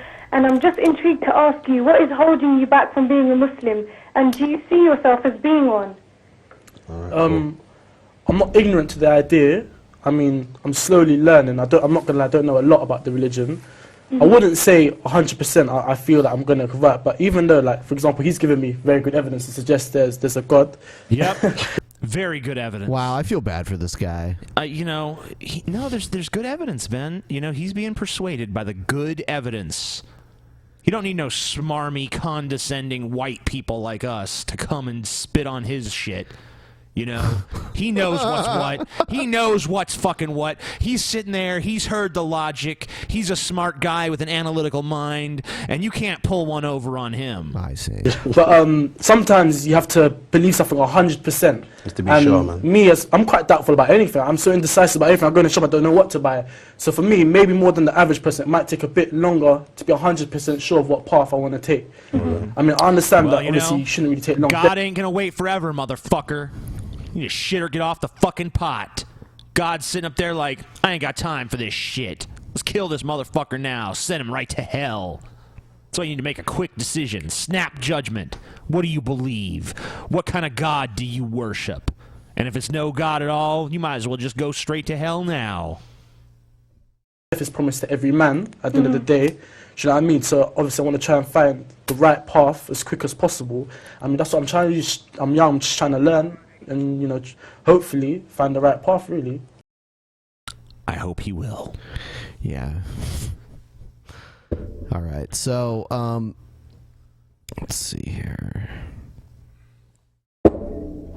Here's some weirdo making an announcement that he will be an anti-same-sex marriage activist. Cool.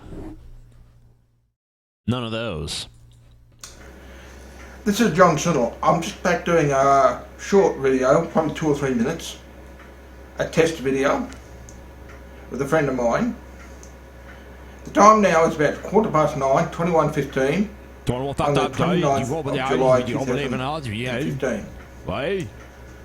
I just want to announce to all those that watch me on the YouTubes, and also announce to the whole world, that I'm becoming an anti-gay marriage activist. Cool. For I believe gay marriage is not of God. I believe gay marriage is a curse, and I don't believe it has any place on earth. Good. So Fuck I them will work faggots. at this. I'll do this. I'll get articles from the news, and I'll put it as part of the agenda. He is like literally one of the least intimidating people I've ever seen in my life. Like he has, I mean, like he seems unbelievably humble. Maybe he got fucked in the ass and made humble. Yeah, by I think somebody. someone got a hold of him. I'm gonna fuck your ass, and then you're gonna be humble. 21, because I believe that homosexual marriage is part of that agenda. Coming, a one world government. Oh God. And a one world order. Here we are again. What the hell does gays having sex with each other and getting married have anything to do with a one world government? It does, Ben. How does it help people form a one world government?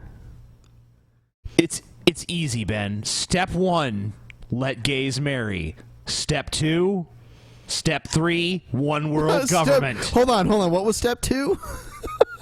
Step 2 is a series of 3 question marks. Oh. I also believe that people need to make their own decisions of what they do themselves, so we can make a right or we can make a wrong decision.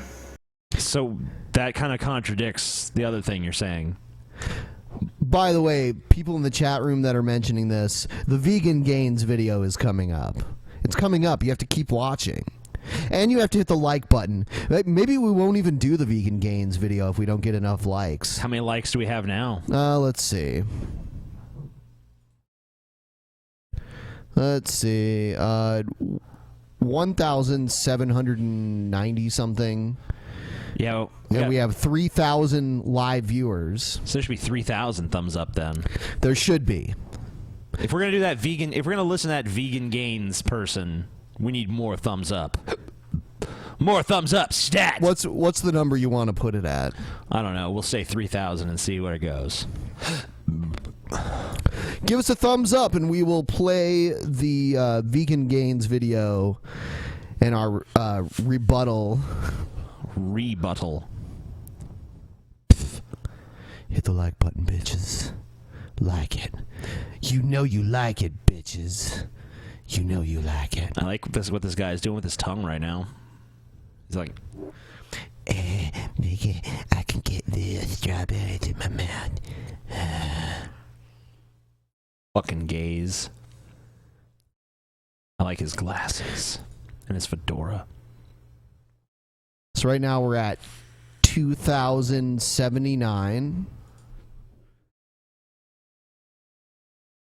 Come on, it takes 1 second to do. You just click the little thumb. Just one. Give him a minute, Ben. Let's talk more about this fucking guy. All right. But we had the choice. And if our decision is wrong, we have to take the consequences of having the wrong decision. I believe the wrong decision is same-sex marriage. Because it is no good. It will destroy everyone. I think I'll leave it at that for now. But I'm going to just announce myself. I'm starting off. This is John Christopher Sinnell. Thank you very much for speaking to you. At least it was brief, you know? Yeah. It was brief, barely coherent, and very timid. But, you know. So, 2,300 right now. 2,300, huh? That's not enough, so... All right, so we're going to move on to the next video here. You guys have more time to keep keep thumbing it up if you want to see us respond to VeganGains, who is a smarmy vegan who made a response to us. Hey guys, Josh Fierstein here. Look, the internet reveals a shocking truth about Jesus. You know, I love the study and the etymology of words, where it came from, what it means, and yet it is that when... You said in a video, in fact, I think the first video of yours I ever responded to you, that universe meant one word. Uni mean one, and verse meant word. Or like phrase. Yeah. And it turns out that that's not the etymology of the word universe at all, so you're an idiot. And you should not claim to be interested in etymology or anything that's actually a real area of discussion. The only thing you're interested in is peddling Christian bullshit to morons. You know, you've somehow managed to find a flock of people even dumber than yourself to peddle your bullshit to, and that's fine.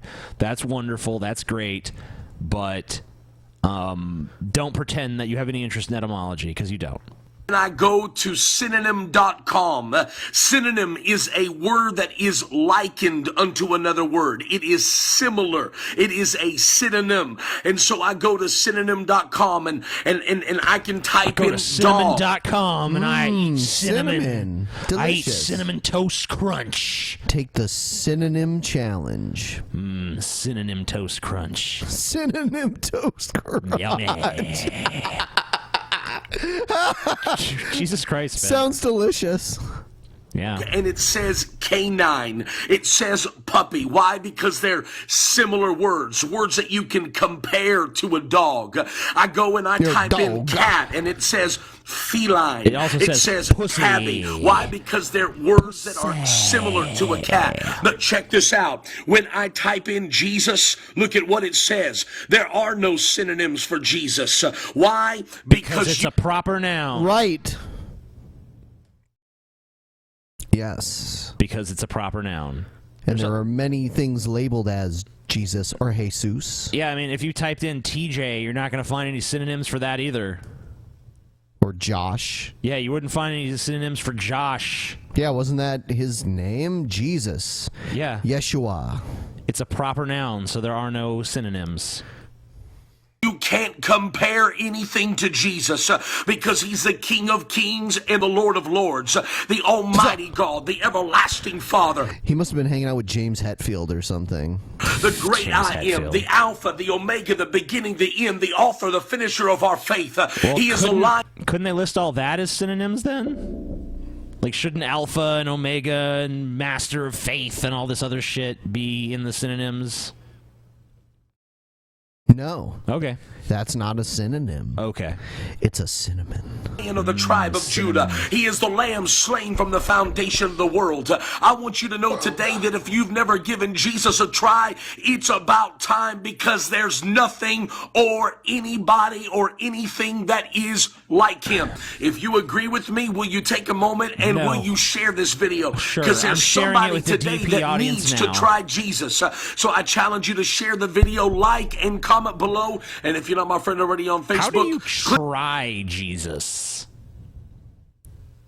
Like, is there like a 2-week It's like the trial Pepsi period or challenge. something, you know? It's like the Pepsi challenge. Can you tell the difference between Jesus and I can't believe it's not Jesus? click my name at the top of the video. Let's be friends. God bless. No. We need to get him on. Josh, come on the show, you fucking fat turd. And by the way, everyone, we are going to see what we need to do to make the Kent Hovind thing happen. Yep. And I think, I mean, the only thing, honestly, that I have reservations about is like having his buddy as like the moderator. That is pretty weird. Yeah, that's like the one thing I'm like, yeah, we'll see. But we're still trying to. I don't think we're going to debate him. I think we're going to find someone who is like a scientist to debate him. So probably either JF or Thunderfoot. But we haven't approached Thunderfoot yet. I think we actually, Ben tried to approach him, but you know, he gets a lot of messages. So I'm going to write him, and we'll see if he wants to do it. But you guys can harass Thunderfoot and tell him you want to see him debate Kent Hovind. Yes. And for anyone who missed our announcement earlier in the show, there will not be another Drunken Peasants podcast after tonight up until Wednesday, August 12th. That will be the next show after tonight. Yes, correct. So we recommend that everyone go back and watch older episodes and catch up if you've missed any. Watch episode 81. That's apparently the best. It's a pretty good one. It's one of the best, in my opinion. It is the best. Before we move on here, I want to remind everyone, T-shirts still on sale. All of the shirts have met their quotas, so if you order a shirt now, it will ship and you will get it. Guarantee. I guarantee. Whoo. We guarantee shirt it. Oh, yeah. Someone in the chat room said I should make out with myself. Do it. I'll do it. Is that how that works? Yeah, you gotta stick your tongue out and then stick it back in from a different angle. Are you gonna like grope yourself? Yeah. That was hot. That was hot. Fuck yeah, fucking hot. I had a boner and then I felt the person I was making out with had a boner. Because I was the person. All right, let's see where we're at now. Where are we at? About 2,600. Good enough. Good enough. Here we go. Here's the video from VeganGains. VeganGains. And the best thing is Scotty isn't here to agree with him. I know.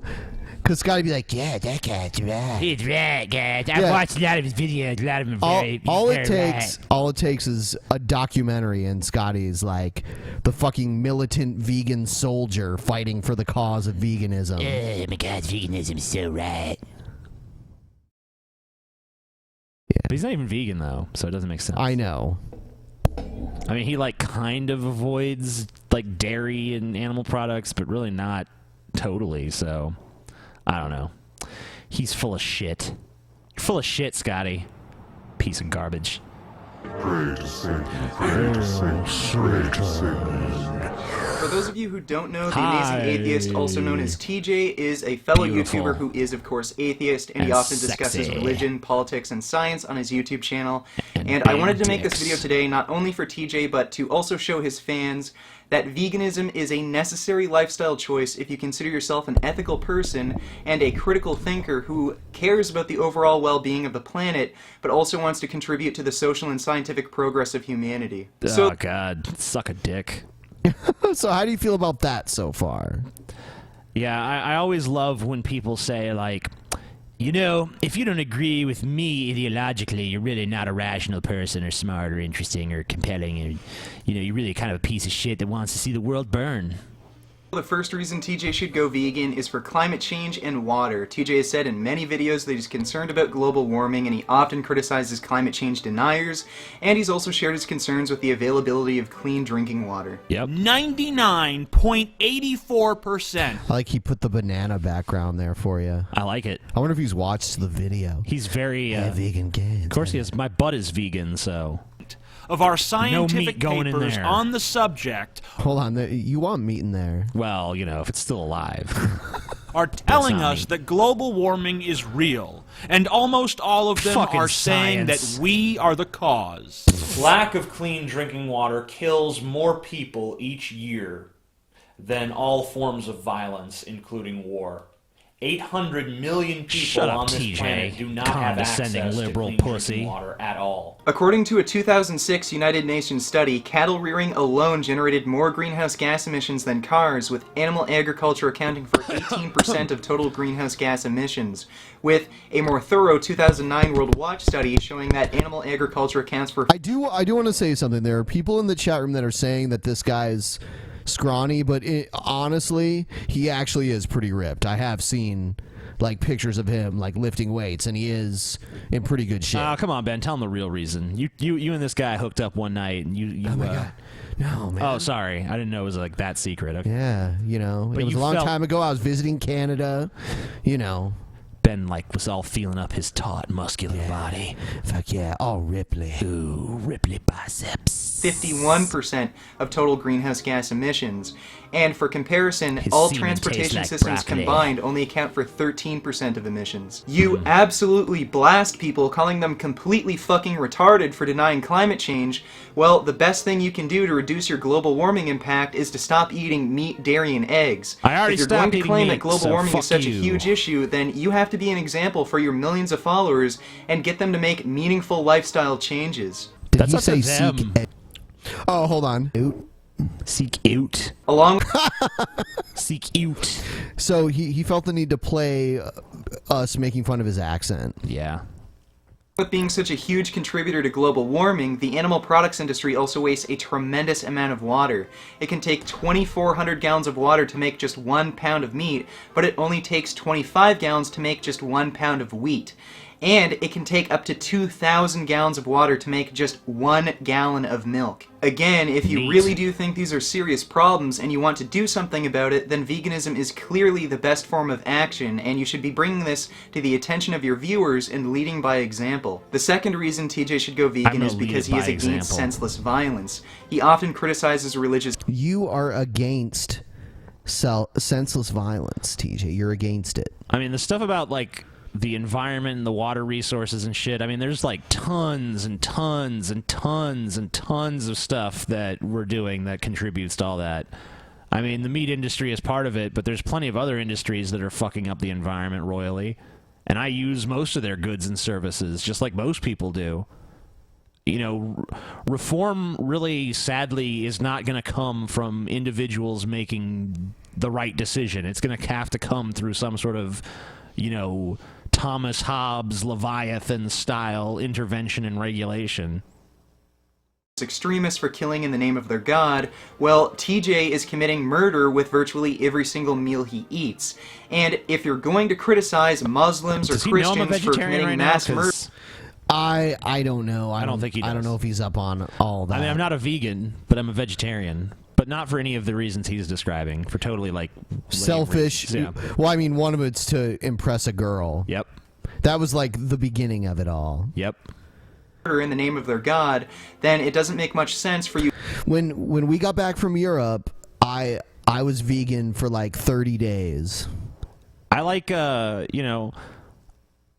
That was my goal, and then once I was done, I stopped being vegan. He's like, fuck you, veganism. Yeah. You suck.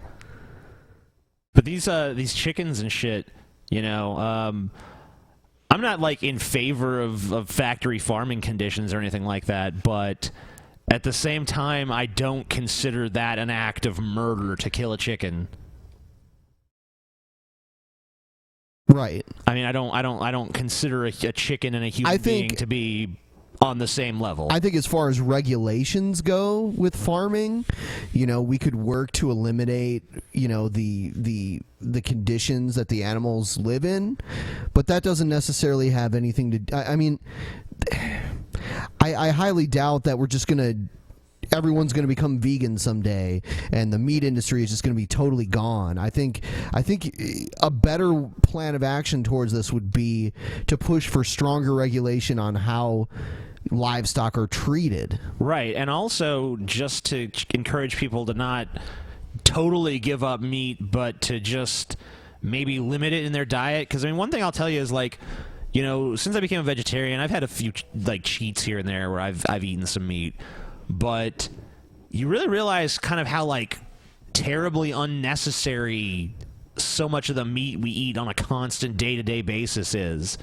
Like, it's really not necessary that meat has to be in every meal. Yeah, well, there are some exceptions. There are people that have food allergies where meat is the main part of their diet. Well, I mean, sure. If you got food allergies, that's like a whole other story. To murder animals, along with contributing to the environmental issues I just mentioned, just so that you can have something that you think tastes good. Seek out. Meat, dairy, and... So every time he says it, he puts us in there. I can applaud him for having a sense of humor, at least. Eggs also aren't necessary for our nutrition, and they are, in fact, bad for us. The president of the American College of Cardiology, Dr. Kim A. Williams, is a vegan and recommends a whole foods vegan diet for the prevention and treatment of heart disease, among other chronic diseases. The American Diabetes Foundation also found that vegans have the lowest risk of obesity and type 2 diabetes, and the largest forward-looking study on cancer ever conducted found that... Good for vegans, you know? Like, that's fine as a personal choice. Be a vegan if you want to be a vegan. And all of this research and stuff, I'm sure there's validity to a lot of it.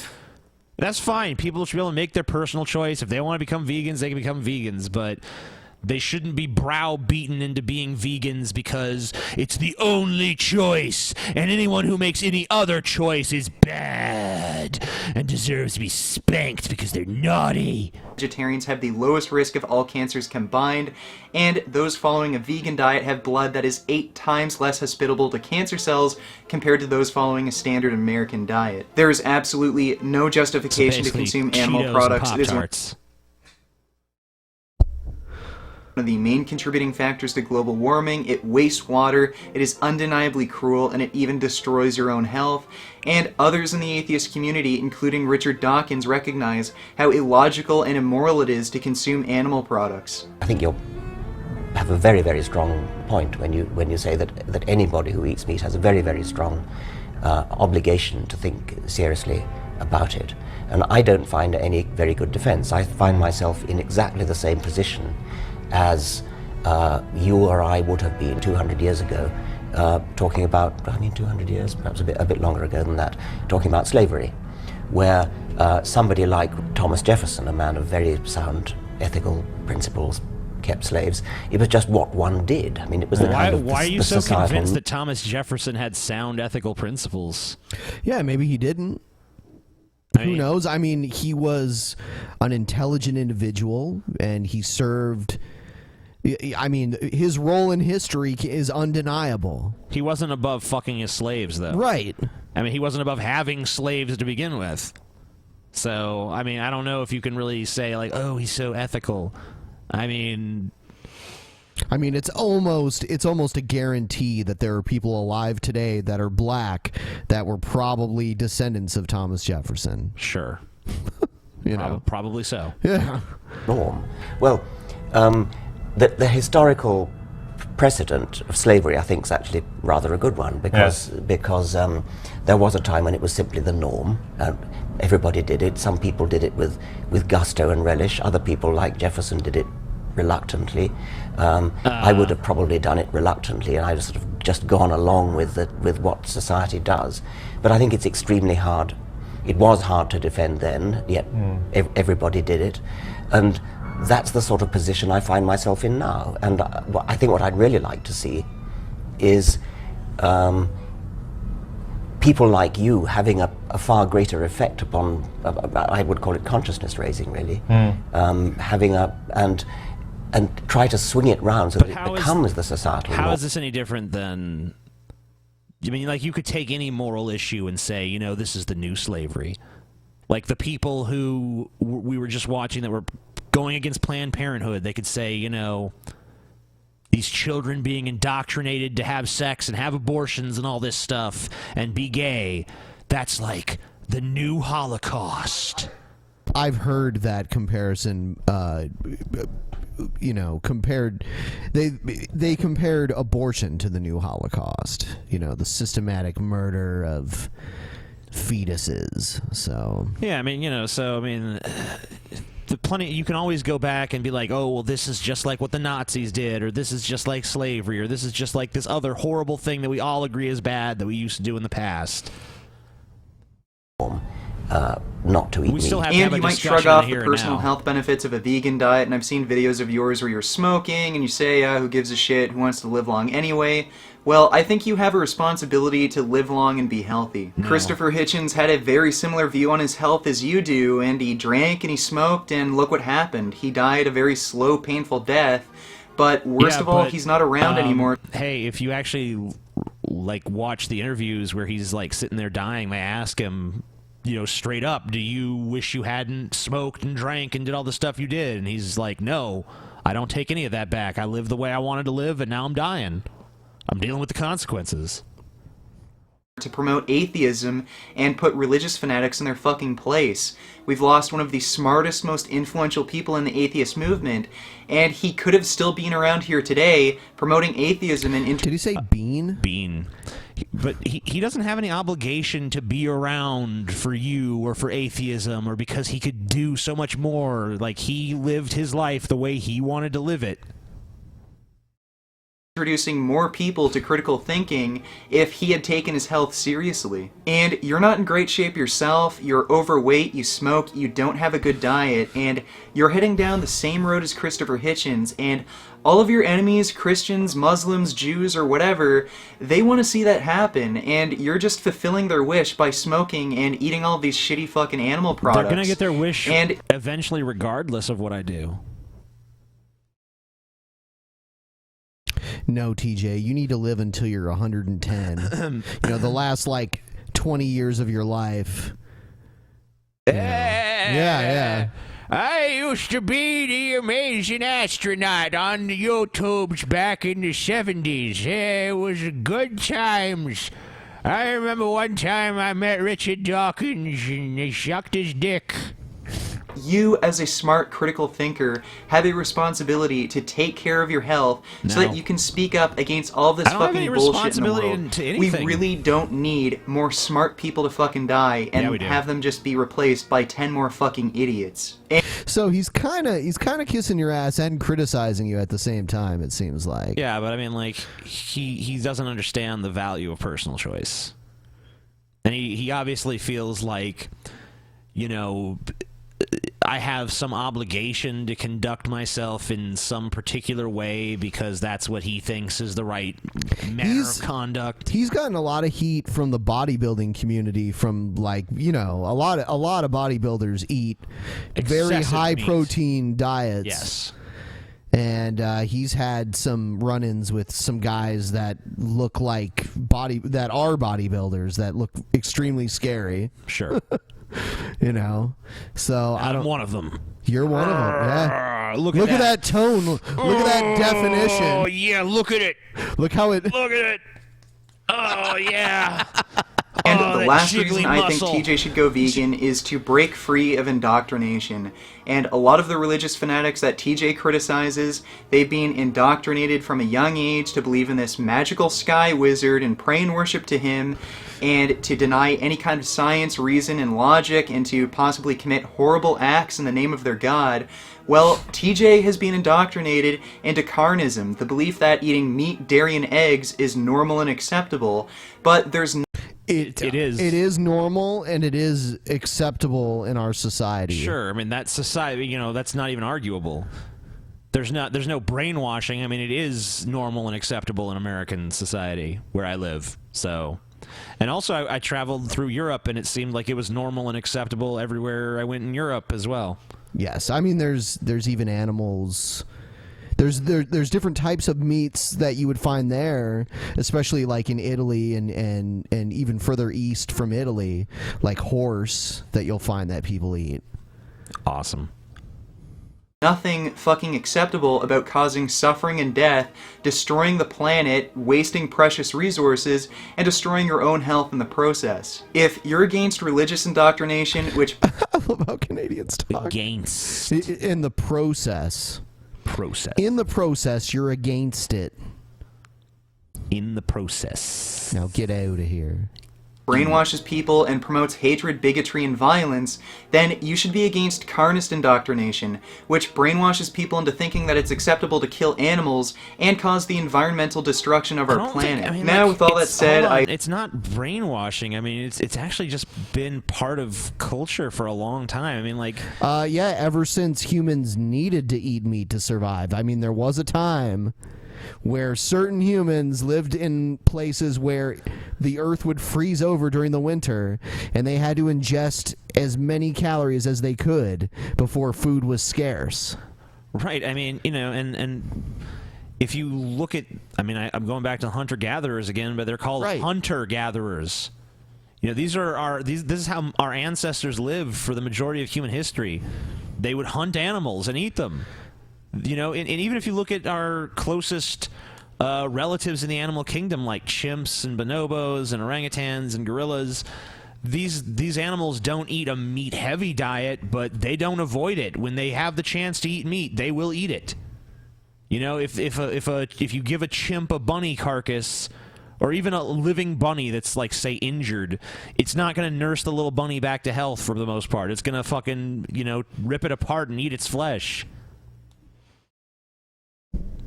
I mean, a lot of people speculate that the way human beings even got to North and South America was that they were following the animals that they hunted for food during the Ice Age. Right. So, I mean, this is not something that, I mean, this is not some recent bit of cultural indoctrination.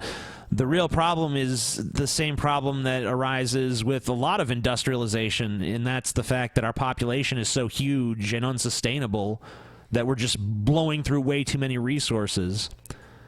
So, you know, hopefully Planned Parenthood's plan to turn everybody gay so the population decreases will work out, and, you know, maybe we can fix some of these problems. Because, you know, if we had a reasonable population size, I'm sure the impact of everyone eating meat, or at least most people eating meat on occasion, would not be I would say tremendous. it's farming that's even worse. I mean, as far as the environment goes, not sure, but I mean, a lot of the stuff that's farmed ends up getting fed to these animals that are, you know, I mean, like being raised for consumption and shit. Could you imagine, like, if everyone just had to like hunt for their meat? Yeah, you know, it probably would be better. I mean, I really do think people should eat less meat. I don't think people should totally eliminate it for their diets unless they make that choice, but I would recommend that people eat less, because I've found that it's been better in my life. If you want to eat meat from now on going forward, you must chase it down with a dagger. You know, it's just like that fucker that killed Cecil the lion. I always, you know, he killed, you know, these people that go to Africa so they can kill a lion and feel like a badass. I always say, you know, I don't even mind if they do it, but they got to go and kill the lion with a knife. You know? Exactly. You got to go up to the lion, get up close and personal, and fucking get in a fight with a lion. And then I might be impressed. You know, I probably still would be sad the lion was dead, but I could at least respect the fact that you really did show you were a badass by actually fighting a lion hand to hand. You know, you got a knife, but that's okay. A lion's got claws and teeth and shit. There's kind of an equalizer. I seriously doubt TJ's going to go vegan, and it's because he's a fat, lazy, selfish, judgmental asshole, and lots of people have talked to him about why he should go vegan, and the Vegan Atheist even did a video on him, but he's still not vegan because he's a fucking dumbass hypocrite. Yep. So, fuck you, TJ. Fuck you, vegan faggot.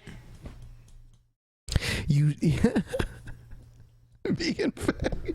That's what his name is, right? Yeah, Vegan Faggot. Vegan Faggot. That's the name of his channel. Check it out, guys. Check out. Everyone go subscribe to Vegan Faggot. Let's see. A little bit more. It's the Vegan Faggot. Here's a news segment. Man shoots down a drone with a shotgun. Sweet. Hillview police say this is a first for them. While they say they can understand the man's concern for privacy, they stand behind the charges that he did break the law. Along Earlywood Way in Bullitt County, neighbors couldn't ignore a certain buzz Sunday evening. What is that? Then you see this thing fly by. Cindy Diebold said for the first time in person, she I saw always a thought drone. that was pronounced Diebold. I guess I was wrong. Diebold. What looked like a camera on board. What in the world are they looking for? She wasn't the only one on this block concerned about the tiny unmanned aircraft. So was William Meredith, especially when he says it stopped to hover over his fenced-in backyard where his two daughters were sitting outside. You know, wanted to see if it was going to stay there. And It's a pedophile cam. It's exactly what it is. it did, and then I reacted. Meredith said he went and got his 12-gauge shotgun and took matters into his own hands. They had it low enough that he hit it. It's an invasion of privacy. We were in our own yard. Had he been flying around and never stopped over my house, we wouldn't be having this conversation. So Damn are there pedo rules? cam. Those pedocopter away. A drone like that is pretty expensive. Yep. For drones, the FAA strongly encourages those flying for hobby or recreation to follow certain safety guidelines. Some include fly below 400 feet, keep the aircraft within your sight at all times, and do not fly near people. But a spokesperson tells us it would be up to the law enforcement agencies to enforce. After Meredith shot down the drone, he was approached by 4 men. Was I the guy that did it? And I said, absolutely. And the 4 of them started this way, and I let them know that I would defend my property. So they called police. Were they? I would defend I'll my property. defend my property. You try to come over here, I shoot you. Why you trying to spy on my children's? Why you trying to attack my family, huh? And that's when Meredith was arrested for wanton endangerment and criminal mischief. We live in a society now where we don't know what these people are doing. We don't know if they're pedophiles looking for kids. We don't know if they're thieves. Called that one. We don't know if it's ISIS. Meredith. Oh God!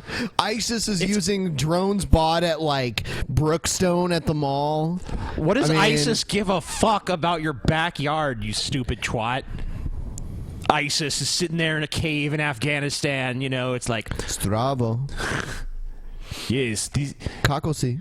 His actions. This backyard be a good not location alone. for our base. You know, I felt like my privacy was invaded, and I felt like he was protecting all of our rights at that point, so I don't think he should be charged. He's with that at protecting all. our rights. Meredith says he has hired an attorney and plans to fight the Internee? charges. He is due back in court in September. He's hired an internee, guys. An intern? That's what he said. I think she said internee. An internee? Maybe. Might have misheard her, but I thought that's what she said. It is ISIS. Yeah, it's pedophiles from ISIS. Yeah. Pedophile thieves. They're so used to the young women being covered up. They see teenage girls in your backyard. They have to fly a drone over there to get a closer look. Ooh, look at this one. Ooh, she would fetch a most good price, my friend. Let's move across the Atlantic to a place that's being dubbed America's own Greece, Puerto Rico. The U.S. Caribbean territory missed a $58 million payment on Saturday, and tonight America's it's expected... Greece? I've never... Well, Greece, or not Greece, Puerto Rico has defaulted on some of their debt. Sweet. So, yeah, they're kind of fucked. Greece. There are Greece, Ben. It's different though, because they're using that as a comparison to the EU. There are Greece. to formally be in default for the first time in its entire history. But that missed payment is just a fraction of the $72 billion debt pile, which its governor says its governor said back in June that it cannot pay by the date that it needs to do so. So, to help elude some of its debt burden, Puerto Rico is actually asking to be included on the U.S. bankruptcy code. As a common, you guys had your chance to do this. All right, you know, this was put to a vote. You said no. Oh, to become a state? Yeah. Yeah, I mean, Puerto Rico's pretty close, even compared to, like, Hawaii, which is a state.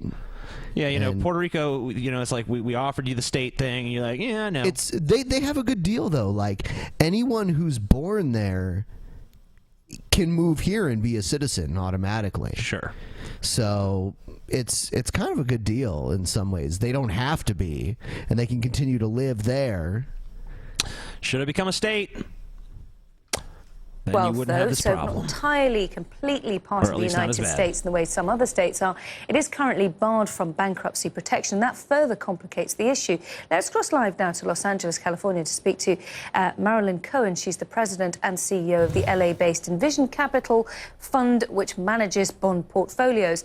Thanks very much for coming on the show, Marilyn. Sounds exciting. So what the first of fuck all, is she wearing around her neck? It's like a series of Easter eggs. I don't know. It's like a fucking Easter egg anal bead. Fabergé egg necklace. Yeah, that she's wearing around her neck. Caught in a really, really interesting place, isn't it? Because legally, I know the woman on the left, like the buildings. I can tell that those are like some of the few tall buildings in London, right there. I remember seeing those when we rode the Eye. The Eye. Yeah. Can't benefit from the same protection as other states in the United States. How does that swing the picture, if you like?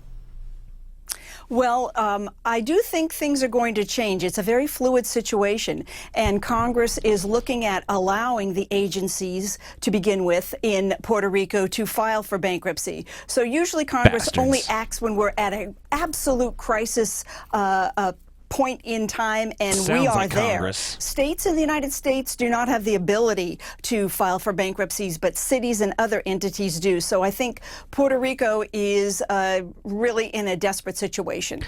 It's interesting. $72 billion. Cities can file for bankruptcy, but states can't. But states still have a government and an internal economy, and many states are larger than most countries around the world. It's pretty strange. Who knows who like makes the Texas and California. I mean, those are gigantic states with huge populations. They have economies larger than most countries. Yeah.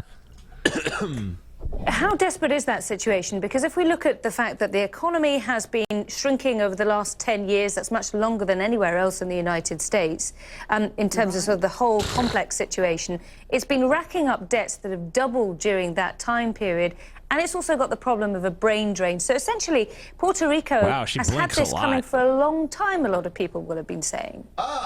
Dude, I didn't even... because I hate you, TJ. Like, I didn't... Oh, look at her now. I didn't even notice it until you pointed it out, and I'm like, holy shit, it's making me blink, watching her blink. Anybody who is surprised about Puerto Rico has not been reading, financial God, papers. you're one blinky motherfucker. This has been coming for a long time, just like you said. They have... I'll tell you what, guys, those of you who are like, oh, great, the chat. I'll tell you what, we don't normally have it open. If you don't like it, click the thing that says hide the chat. And it'll hide it, and you don't have to look at it. You don't have to even deal with it. We're going to keep it open for the people who want to use it. For now. Economic contraction for every year since 2006 but 1 year. They're in such a desperate cash crunch now that they are not repaying people their tax rebate. Oh my God, I can't handle how much she blinks. She blinks like a motherfucker. Are there just like... Every time you pause it, her eyes are closed. Is there like a swarm of gnats flying around her head or something like that? Well, what is going on?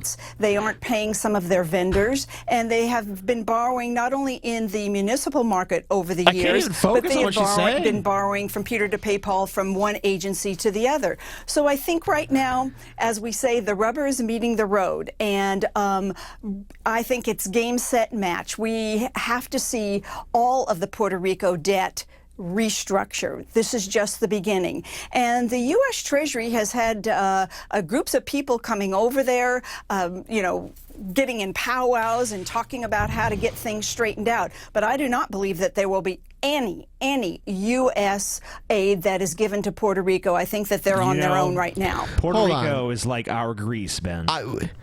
So the U.S. wouldn't aid Puerto Rico? It's like one of our territories, really? We don't have time for that shit.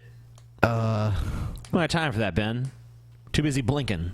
That's interesting because, of course, that is one of the things I was going to ask you. They're asking for bankruptcy protection like other states in the U.S. would get. But, of course, they won't be able to get that, as you say, and that will be Okay, I think a this bit like them not woman getting is debt a reptilian, and she is sending signals. The one on the right? Yeah? Yeah, she's sending signals to, with her eyes. She's, like, doing Morse code to the other reptilians, letting them know, coordinating the invasion plans of Earth and shit. All right. That's my theory. I think we can move on, but this is kind of fucked up, but it'll be interesting to see how it plays out here, because it's weird that, this is a sovereign country, but, I mean, if you go to the Wikipedia page for Puerto Rico, it'll say that its president is Obama. Yeah, I think that I think Puerto Rico is going to rise up against America. The way that the Mongols conquered China. I'll tell you what. Puerto Rico could have been sorry guys, we don't want to be a part of the U.S. anymore, and maybe negotiations for them to be released and not be a territory could have happened. But now they kind of need that support more than ever. They need the money cock. This is kind of when being the territory of the U.S. could actually benefit them if they agree to help them. But this blinking woman says we're not going to give them AIDS. I think they should. So. All right, so we're going to move on. Next story, teen stabbed at Jerusalem gay pride parade. Everyone donate $1 to Puerto Rico. Okay. All right. Teen stabbed at Jerusalem gay pride parade dies is actually the title of this. So really happy story here. Yay! Yeah. Uplifting. Shock here in Jerusalem and beyond at the death of Shira Banki, 16 years old, stabbed while she was attending a gay pride rally. Shouldn't have been at the gay pride rally. That's sinful. That guy who stabbed her was just trying to purify the world of sin. Thursday, succumbed to her injuries. A vigil for her here. A lot of young people turning out, lighting candles in the shape of a heart, people bringing flowers as well. Many of them young girls, more shock than tears. There were people playing guitars there in memory for her. There were also images of her being sort of shown on the walls, images of when she'd been in London at Madame Tussauds, a real outpouring of shock and fuck. Now the Jews are going all gay. See that? The rainbow flag with the Israeli flag imposed over it. This is what the liberals have been planning all this time. This is just more proof that homosexuality was invented by the Jews. The Jews who greed and hunger for world conquest and domination. That's why they made up that phony baloney business about the quote-unquote Holocaust. You know, maybe a couple of Jews died, but the numbers have been exaggerated. Most of those Jews claimed to die in the Holocaust just went to their secret Jew fortress, you know, located 100 miles below the surface of the earth, where they stockpile the gold and pull the strings behind the scenes.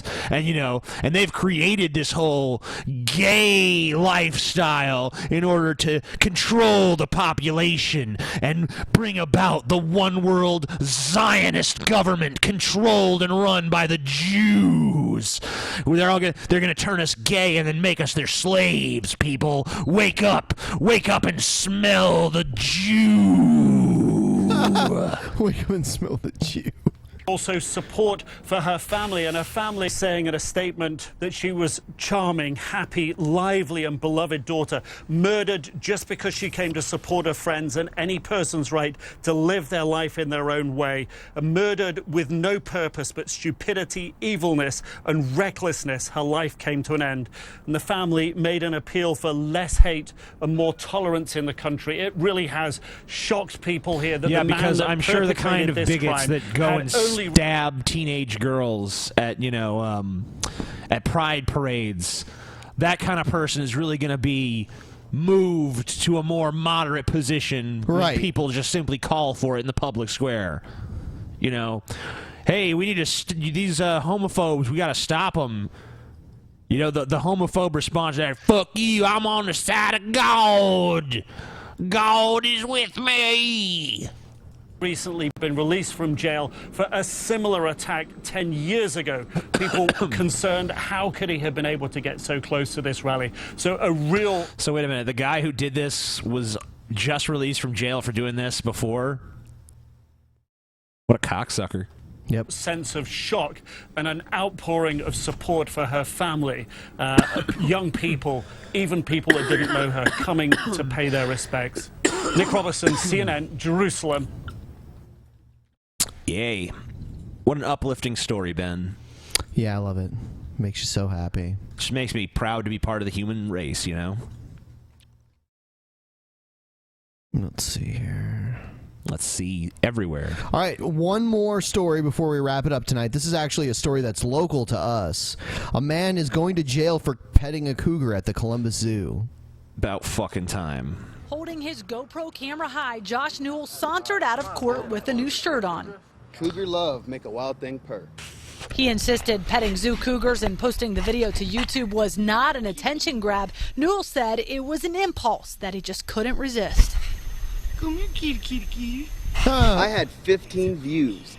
The Columbus Zoo got a hold of it, and now it's, 500,000 or whatever it is. So they're the ones that made me a YouTube sensation. I mean, they're the one that... He's ignorant, you know, and that's pretty stupid to do. It's a bad idea to stick your hand in there. But, I mean, I really don't think he should be in legal trouble for it. I mean, the zoo set up this cage like this to where people could do this unless he's in a restricted area or something, which maybe he is. I don't know. They're getting all the publicity. People are probably wanting to go to the zoo now to see the cougars. Newell changed into his homemade cougar t-shirt after he faced the judge this afternoon. In the courtroom, he pleaded guilty to trespassing. No contest. So I guess he was probably in a part of the zoo he wasn't supposed to be Right. in then. Yeah, he was. Okay, so that makes He sense. climbed a fence to get to them. Oh, okay, then yeah. He'll pay No for contest. leaping over a zoo barrier to pet wildcats by being caged himself. 2 days in jail plus $354 in fines and fees. Why is this a news story? This is a CNN news story. Yeah, like why is this a news story? Like This isn't even like a local Columbus story. Right, so some guy jumped a barricade and petted a cougar and nothing really even happened, and he's going to jail for a couple days. Why is this national news? What's the intrigue? Let's see. Columbus Zoo officials pounced on the illegal act. They insist Newell or the cougars could have been harmed. It didn't happen in this instance. Okay, the cougars could not have been harmed. I don't see Unless he went there with the intention of harming them. Like, if he stabbed the cougar with a knife through the cage, I guess, but he didn't, so the cougars were not harmed, and, okay. That's a rarity. No matter how relaxed and comfortable that puma and both those pumas seemed to be with that guest. Wait, is it a the next puma or thing a they were cougar? going to do was Same, fight him. Why it different didn't happen, names for we the really same don't know. animal. Is it? I never knew that. Yeah, puma, I believe, is a Native American name for it. Oh, okay. Tonight, Newell says people thought it was prey two on his different social things. media pages Mountain with his lion new is also nickname. same thing. I'm known as a Okay. cougar petter now. Cougar.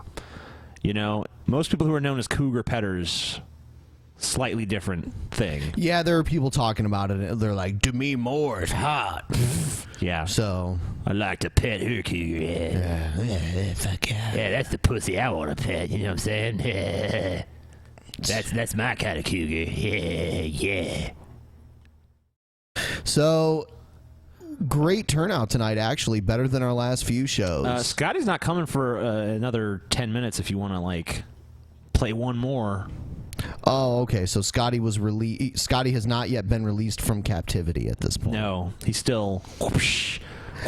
People are like SE Cup. It's like I don't have SE Cup videos. I believe she had a kid and stopped appearing on TV for a while, so I can't just Which is a shame because her tits are probably bigger now. I know. Yeah. Fuck yeah. You got any maybe a small one? Of SE Cup? No, I mean of anything. Oh, let's see. Because that was a pretty brief video. Obama reveals plan to combat climate change. Woman screams rape while being arrested, claiming she doesn't have to follow laws. Okay.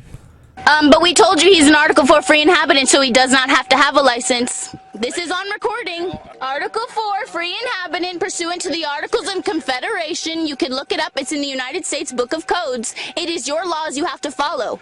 I love these people who think they are knowledgeable about they think they're a lawyer on the spot and they're gonna convince the cop is gonna be sitting there you know what, you're right. She's totally wrong in this case, though. Yeah, she probably is. There's no special exception because you say you're a free citizen. That you don't have to follow the laws that everyone else has to These people always dredge up some archaic bullshit and come up with some weird, crazy justification for why they don't have to do anything that society says they have to.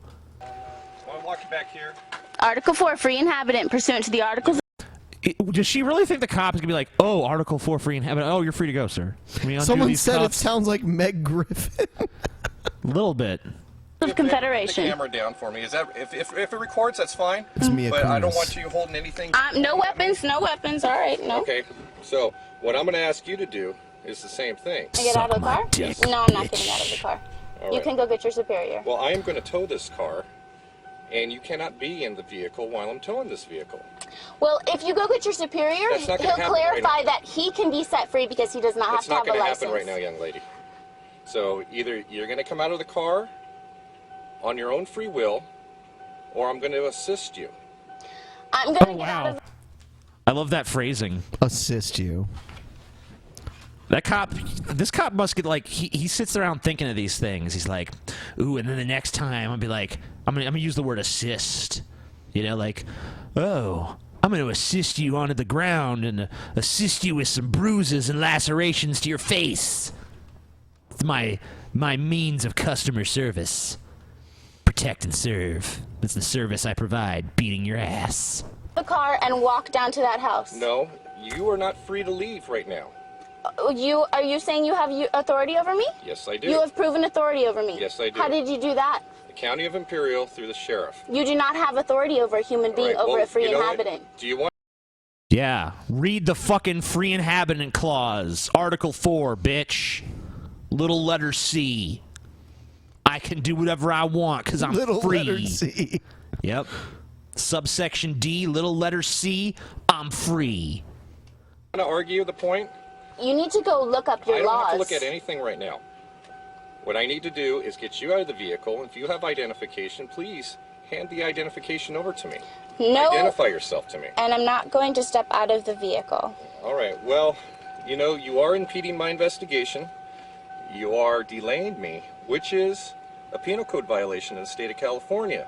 That law only applies to U.S. citizens. Well, where are you a citizen of? I am not a U.S. citizen. Well, see, that's I where am you're a free mistaken. inhabitant. I am of That's the where earth. I do not belong to any corporation. I do not belong to any country. Yeah, but as no. long as you're in the...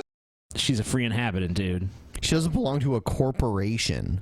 I would just, you know what I would say to her at that point? I'd be like, then what are you doing driving on these public roadways? This is for taxpayers. Get the fuck out of here. You're not even allowed to be on these roads. sovereign states of the United States, you will... This cop is already, like, I mean, I can't really blame him because he's being pretty patient, honestly. I'd have dragged this bitch out of the car by now. But he's sitting there humoring her by actually having this discussion. Abide by the rules and laws. See, and you have certain protection. a free inhabitant is they are allowed to. They're free people. They have all of the rights of a U.S. citizen without following any of their laws. That is so convenient. You yeah, know what? I want to be one too. I'm a free inhabitant too. She has sold me on the concept. I'm a free inhabitant. Ben's a free inhabitant. Everyone out there, free inhabitant. We get all the rights, but we don't have to follow any of the laws. We can murder. You can rape. You can steal. Smoke crack. You can smoke. You can walk down the street naked and fucking smoke crack. And you know, just fucking shit on people's faces. I jizz all over everything, everywhere. Yeah, you know, just walk up to some old grandma, you know, walking down the street. Hey, fuck you, granny. Spray her face with jizz. Doesn't matter. You're a free inhabitant. Ain't no laws can constrain me. I'm a free inhabitant. I don't belong to no fucking corporation. I don't belong to no country. I belong to the earth, bitch. Well, that would just be pure anarchy if that were the case. No, because we're peaceful people. We're peaceful people.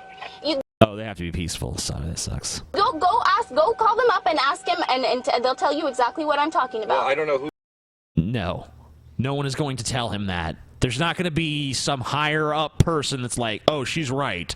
Says right here, the free inhabitant clause. Darn, I was hoping no one would catch wind of that. Who to call? Your superior. Well, I am a superior to a certain extent. So call your superior. Well, it's going to take a couple hours or so for somebody to come down. Well, just and that's call not going to them. happen right now. Well, then we're going to have to solve it some other way. All right. We just need to, you need to call in, tell them I'm a free inhabitant, and find out what that is. Well, I am going to tow this vehicle, young lady, so you cannot be in this vehicle. I understand that. So all right, then I'm going to get out of the vehicle, and I'm going to walk down to that house No, you're because not. you do not have authority No, you're over not. me. Well, then I'm not getting out of the vehicle. No, you're not. Why? You're not free to leave. Why? As soon as I conclude the rest of my investigation, you will be free to leave. As far as I know, you have not done anything wrong at this point, but you are slowly reaching to that point you know what? to 148 PC. I'll get out of the vehicle for you.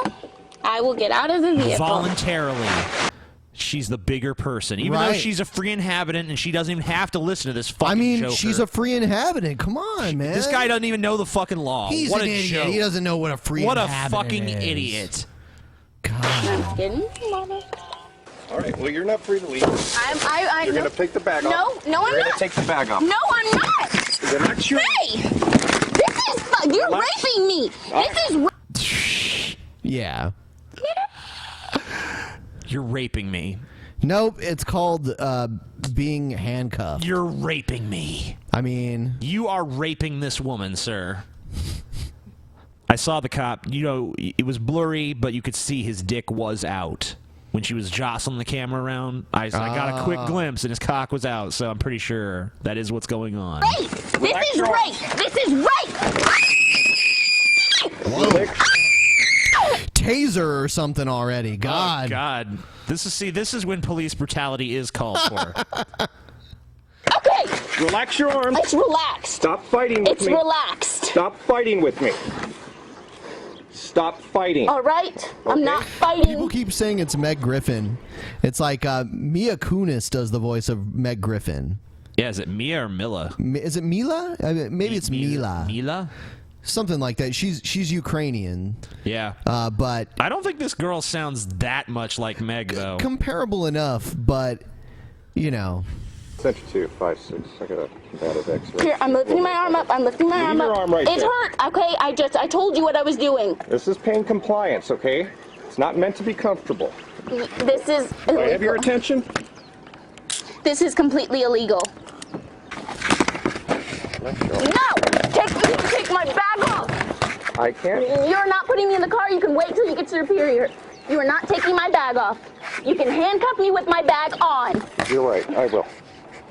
Okay, the funny thing is that if this girl had simply complied with very reasonable fucking requests, she probably wouldn't have been handcuffed. No. Or tackled or anything like she that. probably could have just talked to the officer and sat on the fucking curb for a second, and that would have been it, unless there's, like, you know, heroin in her bag or something. Exactly. Which maybe there is. I don't mean, know. and she could have. Well, I mean, she's pretty nervous about the bag. Yes. At this point, who knows? Well, I don't want to say heroin. Who fucking knows? Who knows? But I mean, the main thing about encounters with police is you are required to cooperate. You're just not required to speak. You don't have to say a word to them if you don't want to. Sure, and I mean, you know, we people do have legal rights. No, the rights she's talking about don't exist at all. Right, she's full of shit. There's no free inhabitant clause where you can If that was the not case, follow the law. everyone would be a free inhabitant. I mean, if that actually existed, everyone would opt in for that, of course. So that's obviously bullshit. But I mean, like, you know, you have certain rights, but even if those rights are violated, you're honestly better off just fucking going along with what the cops want in that moment and then challenging it later in court. Because you're not going to convince the cop. You're not going to fucking talk the cop down and he's like, you know what? You have a superior grasp of the law compared to me. Even if you fucking do. They're not going to be like, you know what? You're right. I'm wrong. You're free to go because you're just too smart for me. It's not going to happen. Give it up. Relax. I'm relaxed. Don't touch my bag! She's relaxed. You touch my bag! You're gonna get That in so sounds like much trouble, total you relaxation to me. She's like practically sleeping at this point. What you're doing? I'm telling you, I'm Young gonna lady. fucking sue you. Stop. What's your name? Argadona. You're gonna get arrested. You're gonna get fucking. Oh my God! You don't know your own laws. Relax, young You lady. don't know your own laws. Yeah, he doesn't know about that clause that I you mean, made up. I have seen a lot of videos where cops don't fucking know the laws Or don't care. and are violating them. Like they're the ones they approach citizens like with the intention of arresting them for breaking laws that don't exist when in reality they're the ones breaking the laws. Sure. So I mean, I get that, but she's handling it the totally wrong way. Every time I've ever been approached by cops, I have been as compliant as possible while still understanding what I don't have to give them or say to them. Right. And you certainly don't break out with some kind of like weird, you know, yeah, I'm a free inhabitant, and if you call your superior, he'll tell you that I'm a free inhabitant, and I don't have to follow any laws because I'm a peaceful person, and it's just been determined, and I'm not owned by a corporation. Relax, young lady. I can't believe you just did this. You need to calm down. You're gonna get in trouble. You don't know your own laws. Calm down. You're illegally doing this. I told you I was a free inhabitant. Calm down. You are illegally doing this. Young lady. Who told her this free inhabitant? I don't know. She bought it. She believes this is a thing. I mean, this is not a thing. Calm down. You are illegally doing this. I told you this is against my will. You did this illegal. You cut my bag. All right, you're under arrest. No, I'm not. No, I'm not. Give me my stuff. Relax. No. No! You're Leave me alone! You can't have this big camera around. You can go get your superior! I will go get, somebody, and I'm but not waiting right right here. Go get your fucking superior! You son of a bitch! Give me my fucking... You fucking asshole! You need to calm down. You need to fucking learn your goddamn job because you don't know your fucking laws! Go get your superior and go get your fucking laws! Wow. No! You son of a fucking bitch! Is she just going for like an insanity plea at this point? Maybe so. That's all I can think. Yeah, it's like at this point, just convince them that you're so crazy that they take you to the nut house. That's probably your best bet. It's probably that's where I think she belongs. So, I mean, what nonsense! It's so rare that I get to watch a story where I take the cop side. But, I know. But this is definitely one of them. What a fucking loon! All right, everybody. I guess that's the show for tonight. If you like our show, please support us on Patreon. We'll be back on Wednesday, the 12th, I believe. Yes. And we will see you guys roundabouts then. Yes. Take care, everybody. Peace. Live long and prosper.